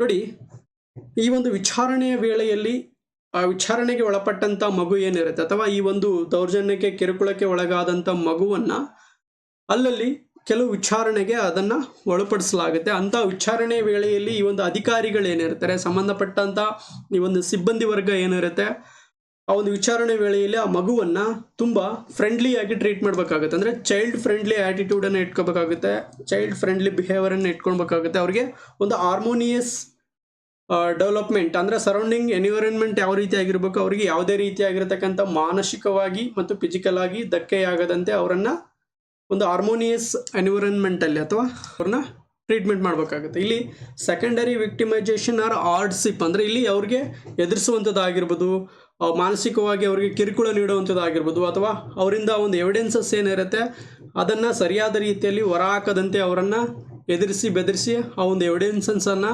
Collapse ಮಾಡುವಂಥದ್ದು ಅಥವಾ ಡಿವೇಟ್ ಮಾಡುವಂಥದ್ದು, ಯಾವುದೇ ಒಂದು ಕೆಲಸಗಳು ಆಗಬಾರ್ದು ಅನ್ನುವಂಥದ್ದು ಪ್ರಿನ್ಸಿಪಲ್ ನಂಬರ್ 10 ಹೇಳುತ್ತೆ. ಅಂದರೆ right to be protected from hardship during justice process. ಅಂದರೆ ಪ್ರೊಸೀಜರ್ ಮಸ್ಟ್ ಬಿ ಮಿನಿಮೈಸ್ಡ್. ಅಂದರೆ ಅಲ್ಲಿರ್ತಕ್ಕಂಥ ಒಂದು ಪ್ರೊಸೀಜರಲ್ಲಿ ಈ ಒಂದು ಹಾರ್ಡ್ಶಿಪ್ ಅಥವಾ ಸೆಕೆಂಡರಿ ವಿಕ್ಟಿಮೈಸೇಷನ್ ಅನ್ನುವಂಥದ್ದು ಒಂದು ಮಿನಿಮೈಸ್ ಮಾಡಬೇಕು ಅನ್ನುವಂಥದ್ದು ಇಲ್ಲಿ ನಾವು ನೋಡ್ತಾ ಬರ್ತೀವಿ. ಯಾವುದು? ಪ್ರಿನ್ಸಿಪಲ್ ನಂಬರ್ 10ನಲ್ಲಿ. Right to safety, principle numbers 11 ಹೇಳುವಾಗೆ right to safety. A child victim must be protected before, during and after the justice process. ಅಂದರೆ ಈ ಒಂದು ಕೃತ್ಯಕ್ಕೆ ಒಳಗಾಗಿರ್ತಕ್ಕಂಥ ಮಗು ಏನಿರುತ್ತೆ ಅದರ ವಿರುದ್ಧ ಒಂದು ನ್ಯಾಯವನ್ನು ಪಡಿತಕ್ಕಂಥ ಒಂದು ಸಂದರ್ಭದಲ್ಲಿ ಒಂದು ಅವರ ವಿರುದ್ಧ ಒಂದು ಕೇಸನ್ನು ಫೈಲ್ ಮಾಡಲಾಗುತ್ತೆ. ಆ ಒಂದು ಅಕ್ಯೂಸ್ಡ್ ಏನಿರ್ತಾರೆ, ಅಪರಾಧಿಗಳೇನಿರ್ತಾರೆ, ಆ ಒಂದು ಮಗುವಿನ ಮೇಲೆ ಮತ್ತೆ ಆ ಒಂದು ಕ್ರೌರ್ಯವನ್ನು ಎಸಗುವಂಥದ್ದು ಆಗಿರ್ಬೋದು, ಅಥವಾ ಮಾನಸಿಕವಾಗಿ ದೈಹಿಕವಾಗಿ ಕಿರುಕುಳವನ್ನು ನೀಡುವಂಥ ಒಂದು ಚಾನ್ಸಸ್ ಇರುತ್ತೆ. ಆ ಒಂದು ಪ್ರೋಸೆಸ್, ಆ ಒಂದು ನ್ಯಾಯ ವಿಚಾರಣಾ ವೇಳೆ ಆದ ನಂತರನೂ ಸಹ ಮಗುವಿಗೆ ಯಾವುದೇ ರೀತಿಯಾದಂಥ ಒಂದು ಸೇಫ್ಟಿ ಅಥವಾ ಪ್ರೊಟೆಕ್ಷನ್ ರಿಕ್ವೈರ್ಮೆಂಟ್ ಇದ್ದಂಥ ಸಂದರ್ಭದಲ್ಲಿ ಈ ಪೊಲೀಸ್ ಇಲಾಖೆ ಅಥವಾ ಸಂಬಂಧಪಟ್ಟಂಥ ಮಕ್ಕಳ ಅಭಿವೃದ್ಧಿ ಅಥವಾ ಮಕ್ಕಳ ಕಲ್ಯಾಣ ಸಮಿತಿಗಳೇನಿದೆ, ಇಲಾಖೆಗಳೇನಿದೆ, ಅವುಗಳನ್ನು ಒದಗಿಸ್ಕೊಡ್ಬೇಕಂತೇಳಿ ಪ್ರಿನ್ಸಿಪಲ್ ನಂಬರ್ 11 ಅನ್ನೋ ಒಂದು ಇಲ್ಲಿ ಹೇಳ್ತಾ ಬರುತ್ತೆ. ಅಂದರೆ during and after the justice process, ಆ ಒಂದು ಪ್ರೋಸೆಸ್ ಮುಗಿದ ಮೇಲೂ ಸಹ ಆ ಮಕ್ಕಳಿಗೆ ಏನಾದರೂ ಥ್ರೆಟ್ ಇದ್ದರೆ ಅದಕ್ಕೆ ಸೇಫ್ಟಿ ಮೆಜರ್ಸನ್ನು ಅಥವಾ ರಕ್ಷಣೆ ನೀಡ್ತಕ್ಕಂಥ ಕೆಲಸ ಏನಾಗಿರುತ್ತೆ ಈ ಒಂದು ಸಂಸ್ಥೆಗಳದಾಗಿರುತ್ತೆ ಅಂತೇಳಿ ಇಲ್ಲಿ ನಾವು ನೋಡ್ತಾ ಬರ್ತೀವಿ. Principle number 12, right to compensation. The child victim may be awarded compensation for either or relief and rehabilitation. ನೋಡಿ, ಈ ಒಂದು ಕೃತ್ಯಕ್ಕೆ ಒಳಗಾಗಿರ್ತಕ್ಕಂಥ ಮಗು ಅದರಿಂದ ಮಾನಸಿಕವಾಗಿ ದೈಹಿಕವಾಗಿ ಒಂದು ತುಳಿತಕ್ಕೊಳಗಾಗಿರುತ್ತೆ, ಹಾನಿಯಾಗಿರುತ್ತೆ. ಅದರ ಜೊತೆಗೆ ಅಲ್ಲಿ ಸರೌಂಡಿಂಗ್ ಸೊಸೈಟಿ ಏನಾಗಿರುತ್ತೆ ಆ ಮಗುವನ್ನು ಟ್ರೀಟ್ ಮಾಡ್ತಕ್ಕಂಥ ರೀತಿ ಬೇರೆ ರೀತಿ ಆಗಿರುತ್ತೆ. ಅಂದರೆ ಮಾನಸಿಕವಾಗಿ ದೈಹಿಕವಾಗಿ ಒಂದು ಹಿಂಸೆಗೆ ಒಳಪಟ್ಟಿರುತ್ತೆ. ಅದರ ಜೊತೆಗೆ ಸರೌಂಡಿಂಗ್ ಸೊಸೈಟಿ ಏನು ಮಾಡುತ್ತೆ, ಅವ್ರಿಗೆ ಮೆಂಟಲ್ ಹರಾಸ್ಮೆಂಟನ್ನು ನೀಡ್ತಕ್ಕಂಥ ಕೆಲಸ ಮಾಡ್ತಾ ಇರುತ್ತೆ. ಈ ಎಲ್ಲ ಒಂದು ಸಿಚುವೇಶನಲ್ಲಿ ಆ ಮಗು ಒಂದು ಚೇತರಿಸ್ಕೊಳ್ಬೇಕು ಅಂತಂದರೆ ಅವ್ರಿಗೆ ಎಲ್ಲ ರೀತಿಯಾಗಿರ್ತಕ್ಕಂಥ ಒಂದು ಅಸಿಸ್ಟೆಂಟ್ ಬೇಕಾಗುತ್ತೆ. ಫೈನಾನ್ಷಿಯಲ್ ಅಸಿಸ್ಟೆಂಟ್ ಆಗಿರ್ಬೋದು, ಅಥವಾ ಸೈಕಲಾಜಿಕಲ್ ಅಸಿಸ್ಟೆಂಟ್ ಆಗಿರ್ಬೋದು, ಅಥವಾ ಈ ಥರ ಒಂದು ಮೋರಲ್ ಸಪೋರ್ಟ್ ಅನ್ನುವಂಥದ್ದು ಆ ಮಗುವಿಗೆ ಬೇಕಾಗಿರುತ್ತೆ. ಸೊ ಹಾಗಾಗಿ ರೈಟ್ ಟು ಕಂಪನ್ಸೇಷನ್, ಈ ಒಂದು ಅನ್ಯಾಯಕ್ಕೆ ಅಥವಾ ಈ ಒಂದು ಕಿರುಕುಳಕ್ಕೆ ಒಳಗಾದಂಥ ಮಗುವಿಗೆ ಪರಿಹಾರ ಪಡಿತಕ್ಕಂಥ ಹಕ್ಕು ಈ ಒಂದು ಕಾಯ್ದೆಯಲ್ಲಿ ನೀಡಲಾಗಿದೆ. ಅದು ಪ್ರಿನ್ಸಿಪಲ್ ನಂಬರ್ 12 ಇಲ್ಲಿ ಹೇಳ್ತಾ ಬರುತ್ತೆ. Ramesh Sukharam Vavekar versus state of Maharashtra ಅನ್ನುವಂಥ ಒಂದು ಕೇಸ್ ಏನಿದೆ 2022ರಲ್ಲಿ ಒಂದು ಕೇಸು ಸುಪ್ರೀಂ ಕೋರ್ಟ್ ಮುಂದೆ ಬರುತ್ತೆ. ಸುಪ್ರೀಂ ಕೋರ್ಟ್ ಈ ಒಂದು ಕೇಸಲ್ಲಿ ಒಂದು ವಿಶೇಷವಾಗಿರತಕ್ಕಂಥ ಒಂದು ವರ್ಡಿಕ್ಟನ್ನು ಪಾಸ್ ಮಾಡುತ್ತೆ. Child born out POCSO crime is a victim. ನೋಡಿ, ಇನ್ ಕೇಸ್ ಈ ಒಂದು ಕೃತ್ಯವನ್ನು ಎಸಗಿದಂಥ ಸಂದರ್ಭದಲ್ಲಿ ಬಿಲೋ 18 ಇಯರ್ ಬಾಲಕಿಯ ಮೇಲೆ ಯಾರಾದರೂ ಈ ಒಂದು ಲೈಂಗಿಕ ದೌರ್ಜನ್ಯವನ್ನು, ಲೈಂಗಿಕ ಕಿರುಕುಳವನ್ನು ಅಥವಾ ಸೆಕ್ಸುವಲ್ ಇಂಟರ್ಕೋರ್ಸ್ ಆದಂಥ ಸಂದರ್ಭದಲ್ಲಿ ಆ ಮಗು ಪ್ರೆಗ್ನೆಂಟ್ ಆಗಿ ಆ ಒಂದು ಟೈಮಲ್ಲಿ ಆ ಒಂದು ಬಾಲಕೆ ಮರಣವನ್ನಪ್ಪಿ ಆ ಮಗು ಉಳಿದರೆ ಆ ಮಗುವನ್ನು ಸಹ ವಿಕ್ಟಿಮ್ ಅಂತೇಳಿ ಕನ್ಸಿಡರ್ ಮಾಡಬೇಕಾಗುತ್ತೆ ಅಂತೇಳಿ ಸುಪ್ರೀಂ ಕೋರ್ಟ್ ಹೇಳ್ತಾ ಬರುತ್ತೆ. ಅಂದರೆ ಈ ಒಂದು ಇನ್ಸಿಡೆಂಟ್ ಆದಂಥ ಸಂದರ್ಭದಲ್ಲಿ, ಅಂದರೆ ಅತ್ಯಾಚಾರಕ್ಕೆ ಒಳಗಾಗಿರ್ತಕ್ಕಂಥ ಬಾಲಕಿಗೆ ಗರ್ಭಪಾತವಾದಂಥ ಸಂದರ್ಭದಲ್ಲಿ ಆ ಒಂದು ಬಾಲಕಿ ಸತ್ತಾಗ ಆ ಒಂದು ಮಗು ಮಾತ್ರ ಉಳಿದಂಥ ಸಂದರ್ಭದಲ್ಲಿ ಆ ಮಗುವಿಗೂ ಸಹ ಕಂಪನ್ಸೇಷನ್ ಪಡಿತಕ್ಕಂಥ ಹಕ್ಕಿರುತ್ತೆ. ಆ ಒಂದು ಮಗುವಿನ ಮುಂದಿನ ಜೀವನ, ಆ ಒಂದು ಮಗುವಿನ ಆರೈಕೆಗೆ ಬೇಕಾಗಿರ್ತಕ್ಕಂಥ ಎಲ್ಲ ಈ ಒಂದು ಫೈನಾನ್ಷಿಯಲ್ ಅಸಿಸ್ಟೆಂಟ್ ಆಗಿರ್ಬೋದು ಅಥವಾ ಈ ಥರ ಒಂದು ಸೌಲಭ್ಯಗಳನ್ನು ಪಡಿತಕ್ಕಂಥ ಒಂದು ಪರಿಹಾರವನ್ನು ಪಡಿತಕ್ಕಂಥ ಹಕ್ಕು ಆ ಮಗುವಿಗಿರುತ್ತೆ. Child born out of POCSO crime is a victim. ಅಂದರೆ ಈ ಒಂದು ಫೋಕ್ಸೋ ಕಾಯ್ದೆ ಅಡಿಯಲ್ಲಿ ಈ ಒಂದು ಕೃತ್ಯದಿಂದ ಹುಟ್ಟಿದಂಥ ಒಂದು ಮಗು ಏನಾಗಿರುತ್ತೆ ಅದನ್ನು ವಿಕ್ಟಿಮ್ ಆಗಿ ಕನ್ಸಿಡರ್ ಮಾಡಲಾಗುತ್ತೆ. ಆ ಒಂದು ಮಗುವಿಗೆ ಕಂಪನ್ಸೇಷನನ್ನು ಕೊಡಿಸಲಾಗುತ್ತೆ ಅಂತೇಳಿ supreme court Ramesh Tukaram Vavekar versus state of Maharashtra ಅನ್ನುವಂಥ ಒಂದು ಕೇಸ್ 2022ರಲ್ಲಿ ನಡೆಯುತ್ತೆ. ಆ ಒಂದು ಕೇಸಲ್ಲಿ ಇದನ್ನು ಹೇಳ್ತಾ ಬರುತ್ತೆ. ಇದೊಂದು ವಿಶೇಷವಾಗಿರ್ತಕ್ಕಂಥ ಒಂದು ಅಂಶ ಅಂತಲೇ ನಾವಿಲ್ಲಿ ನೋಡ್ತಾ ಬರ್ಬೋದು. ಅದಾದ ನಂತರ ಅಂತಾರಾಷ್ಟ್ರೀಯ ಮಟ್ಟದಲ್ಲಿ ನಾನು ಆಗಲೇ ಹೇಳಿದೆ ಸ್ಟಾರ್ಟಿಂಗಲ್ಲಿ, the united nation general assembly ಅಂದರೆ ವಿಶ್ವಸಂಸ್ಥೆಯ ಒಂದು ಸಾಮಾನ್ಯ ಸಭೆ ಏನಿದೆ, universal declaration of woman rights ಅನ್ನುವಂಥದ್ದನ್ನು ಆರ್ಟಿಕಲ್ 25 ಅಡಿಯಲ್ಲಿ ಅದನ್ನು ವಿಶ್ವ ಮಾನವ ಹಕ್ಕುಗಳ ಒಂದು ಘೋಷಣೆಯನ್ನು ಮಾಡಲಾಗುತ್ತೆ. ಯಾವಾಗ? ಡಿಸೆಂಬರ್ 10, 1948ರಲ್ಲಿ. Article 25 entitles mothers and children to special care and assistant and social protection ಅಂತೇಳಿ. ನೋಡಿ, ವಿಶ್ವಸಂಸ್ಥೆಯ universal declaration of woman rights ಏನಿದೆ ಅಂದರೆ ಮಾನವ ಹಕ್ಕುಗಳ ಸಾರ್ವತ್ರಿಕ ಘೋಷಣೆ ಏನಿದೆ ಅದರಲ್ಲಿ ಬರ್ತಕ್ಕಂಥ ವಿಧಿ 25 ಅಂದರೆ ಆರ್ಟಿಕಲ್ 25 ಹೇಳುವ ಹಾಗೆ mothers and children to special care and assistance and social protection ಅಂದರೆ ಮಹಿಳಾ ಮತ್ತು ಮಕ್ಕಳಿಗೆ ವಿಶೇಷವಾಗಿರ್ತಕ್ಕಂಥ ಒಂದು ಕೇರನ್ನು, ಕಾಳಜಿಯನ್ನು ಮತ್ತು ಒಂದು ಅಸಿಸ್ಟೆನ್ಸನ್ನು ಪಡಿತಕ್ಕಂಥ ಒಂದು ಹಕ್ಕು ಅವರದ್ದು ಆಗಿರುತ್ತೆ. ಅದರ ಜೊತೆಗೆ ಸಾಮಾಜಿಕವಾಗಿ ಅವರನ್ನು ರಕ್ಷಣೆ ಮಾಡುವಂಥದ್ದು ಅಂದರೆ ಸೋಷಿಯಲ್ ಪ್ರೊಟೆಕ್ಷನ್ ಅನ್ನುವಂಥದ್ದು ಅಂದರೆ ಸಮಾಜದಲ್ಲಿ ಯಾವುದೇ ರೀತಿಯಾಗಿರ್ತಕ್ಕಂಥ ತುಳಿತಕ್ಕೆ ಒಳಗಾಗದಂತೆ ಅಥವಾ ಈ ಒಂದು ಕಿರುಕುಳಕ್ಕೆ ಒಳಗಾಗದಂತೆ ಅವರನ್ನು ಕಾಪಾಡುವಂಥ ಒಂದು ಕೆಲಸ ಏನು ಮಾಡುತ್ತೆ ಆರ್ಟಿಕಲ್ 25 ಇಲ್ಲಿ ಹೇಳ್ತಾ ಬರುತ್ತೆ. ಅದಲ್ಲದೆ global laws to protect children from sexual harassment, the united nation convention on the right of the children is an international treaty that legally obligates nations to protect children's right. ನೋಡಿ, ನಾನು ಆಗಲೇ ಹೇಳಿದ ಸ್ಟಾರ್ಟಿಂಗಲ್ಲಿ ವಿಶ್ವಸಂಸ್ಥೆಯ ಮಕ್ಕಳ ಹಕ್ಕುಗಳ ಒಂದು ರಕ್ಷಣೆಗೆ ಸಂಬಂಧಪಟ್ಟ ಹಾಗೆ ವಿಶ್ವಸಂಸ್ಥೆ ಒಂದು ಸಮಾವೇಶವನ್ನು ನಡೆಸುತ್ತೆ. ಯಾವಾಗ? ನವೆಂಬರ್ 20, 1989ರಲ್ಲಿ. ಆ ಒಂದು ಸಮಾವೇಶದಲ್ಲಿ ವಿಶ್ವಸಂಸ್ಥೆ ರೆಸ್ಟ್ ಆಫ್ ದ ಗ್ಲೋಬಲ್ ಇರ್ತಕ್ಕಂಥ ಇತರ ಒಂದು ರಾಷ್ಟ್ರಗಳಿಗೆ ಒಂದು ನಿರ್ದೇಶನವನ್ನು ನೀಡುತ್ತೆ. ಅಲ್ಲಿ ಆ ಒಂದು ರಾಷ್ಟ್ರದಲ್ಲಿ ಇರ್ತಕ್ಕಂಥ ವಲ್ನರೇಬಲ್ ಸೆಕ್ಷನಲ್ಲಿ ಬರ್ತಕ್ಕಂಥ ಅಂದರೆ ಸಮಾಜದಲ್ಲಿ ಈ ಒಂದು ತುಳಿತಕ್ಕೆ ಒಳಗಾದಂಥ ಒಂದು ಕಮ್ಯುನಿಟಿ ಏನಿದೆ ಅಥವಾ ಒಂದು ವಲ್ನರೇಬಲ್ ಸೆಕ್ಷನ್ ಅಂತ ಏನಿರುತ್ತೆ, ಮಹಿಳೆಯರಾಗಿರ್ಬೋದು, ಮಕ್ಕಳಾಗಿರ್ಬೋದು, ಅವರ ಒಂದು ರಕ್ಷಣೆ ಮಾಡ್ತಕ್ಕಂಥ ಕೆಲಸ ಏನಾಗಿರ್ಬೇಕು ಆ ಒಂದು ರಾಷ್ಟ್ರದಾಗಿರ್ಬೇಕು ಅಥವಾ ಆ ಒಂದು ರಾಷ್ಟ್ರದಲ್ಲಿರ್ತಕ್ಕಂಥ ಸರ್ಕಾರ ಅಥವಾ ಸಂಸ್ಥೆಗಳ ಕೆಲಸ ಆಗಿರುತ್ತೆ ಅಂತೇಳಿ ವಿಶ್ವಸಂಸ್ಥೆ ತನ್ನ ಸದಸ್ಯ ರಾಷ್ಟ್ರಗಳೇನಿದೆ ವಿಶ್ವದ ಇತರ ರಾಷ್ಟ್ರಗಳು ಆ ಒಂದು ರಾಷ್ಟ್ರಗಳಿಗೆ ಕೆಲವು ನಿರ್ದೇಶನಗಳನ್ನು ನೀಡ್ತಾ ಬರುತ್ತೆ. ಸೊ ಇದು ಇವತ್ತಿನ ಒಂದು ವಿಡಿಯೋ ಕ್ಲಾಸ್ ಆಗಿರುತ್ತೆ. ಪೋಕ್ಸೋ ಕಾಯ್ದೆಗೆ ಸಂಬಂಧಪಟ್ಟ ಹಾಗೆ ಅದು ಒಳಗೊಂಡಿರ್ತಕ್ಕಂಥ ಕೆಲವು ಅಂಶಗಳ ಬಗ್ಗೆ ನಾನು ಇಷ್ಟೊತ್ತು ಡಿಸ್ಕಸ್ ಮಾಡ್ತಾ ಬಂದೆ. ಈ ಒಂದು ವಿಚಾರ ಏನಿದೆ, ಈ ಒಂದು ಪೋಕ್ಸೋ ಕಾಯ್ದೆಗೆ ಸಂಬಂಧಪಟ್ಟಂಥ ವಿಚಾರ ಏನಿದೆ ತಮಗೆಲ್ಲರಿಗೂ ಯೂಸ್ಫುಲ್ ಆಗಿದೆ, ಹೆಲ್ಪ್ ಆಗಿದೆ ಅಂತ ಹೇಳ್ತಾ ಬರ್ತೀನಿ. ಇನ್ನೂ ಏನಾದರೂ ಡೌಟ್ಸ್ ಇದ್ದರೆ ಈ ಒಂದು ಕೆಳಗೆ ಕಾಮೆಂಟ್ ಬಾಕ್ಸಲ್ಲಿ ಕಾಮೆಂಟ್ ಮಾಡ್ತಾ ಹೋಗಿ. ಈ ಒಂದು ಕಾಯ್ದೆಗೆ ಸಂಬಂಧಪಟ್ಟಂತೆ ಏನಾದರೂ ನಿಮ್ಮ ಕಡೆಯಿಂದ ಇನ್ಪುಟ್ಸ್ ನೀಡುವಂಥದ್ದಾಗಿದ್ದರೆ ಅಥವಾ ಏನಾದರೂ ವಿಚಾರಗಳು ನಿಮ್ಮ ಕಡೆಯಿಂದ ತಿಳಿಸುವಂಥದ್ದಾಗಿದ್ದರೆ ಅದನ್ನು ಸಹ ಕಾಮೆಂಟಲ್ಲಿ ತಿಳಿಸ್ತಾ ಹೋಗಿ ಅಂತ ಹೇಳ್ತಾ ಮತ್ತೆ ಈ ಒಂದು ಇದೇ ಪ್ಲಾಟ್ಫಾರ್ಮಲ್ಲಿ ಮತ್ತೊಂದು ವಿಶೇಷವಾಗಿರ್ತಕ್ಕಂಥ ಟಾಪಿಕನ್ನು ಇಟ್ಕೊಂಡು ಮತ್ತೆ ಬರ್ತೀನಿ. ಅಲ್ಲಿವರೆಗೂ ಎಲ್ರಿಗೂ ಧನ್ಯವಾದ. Thank you.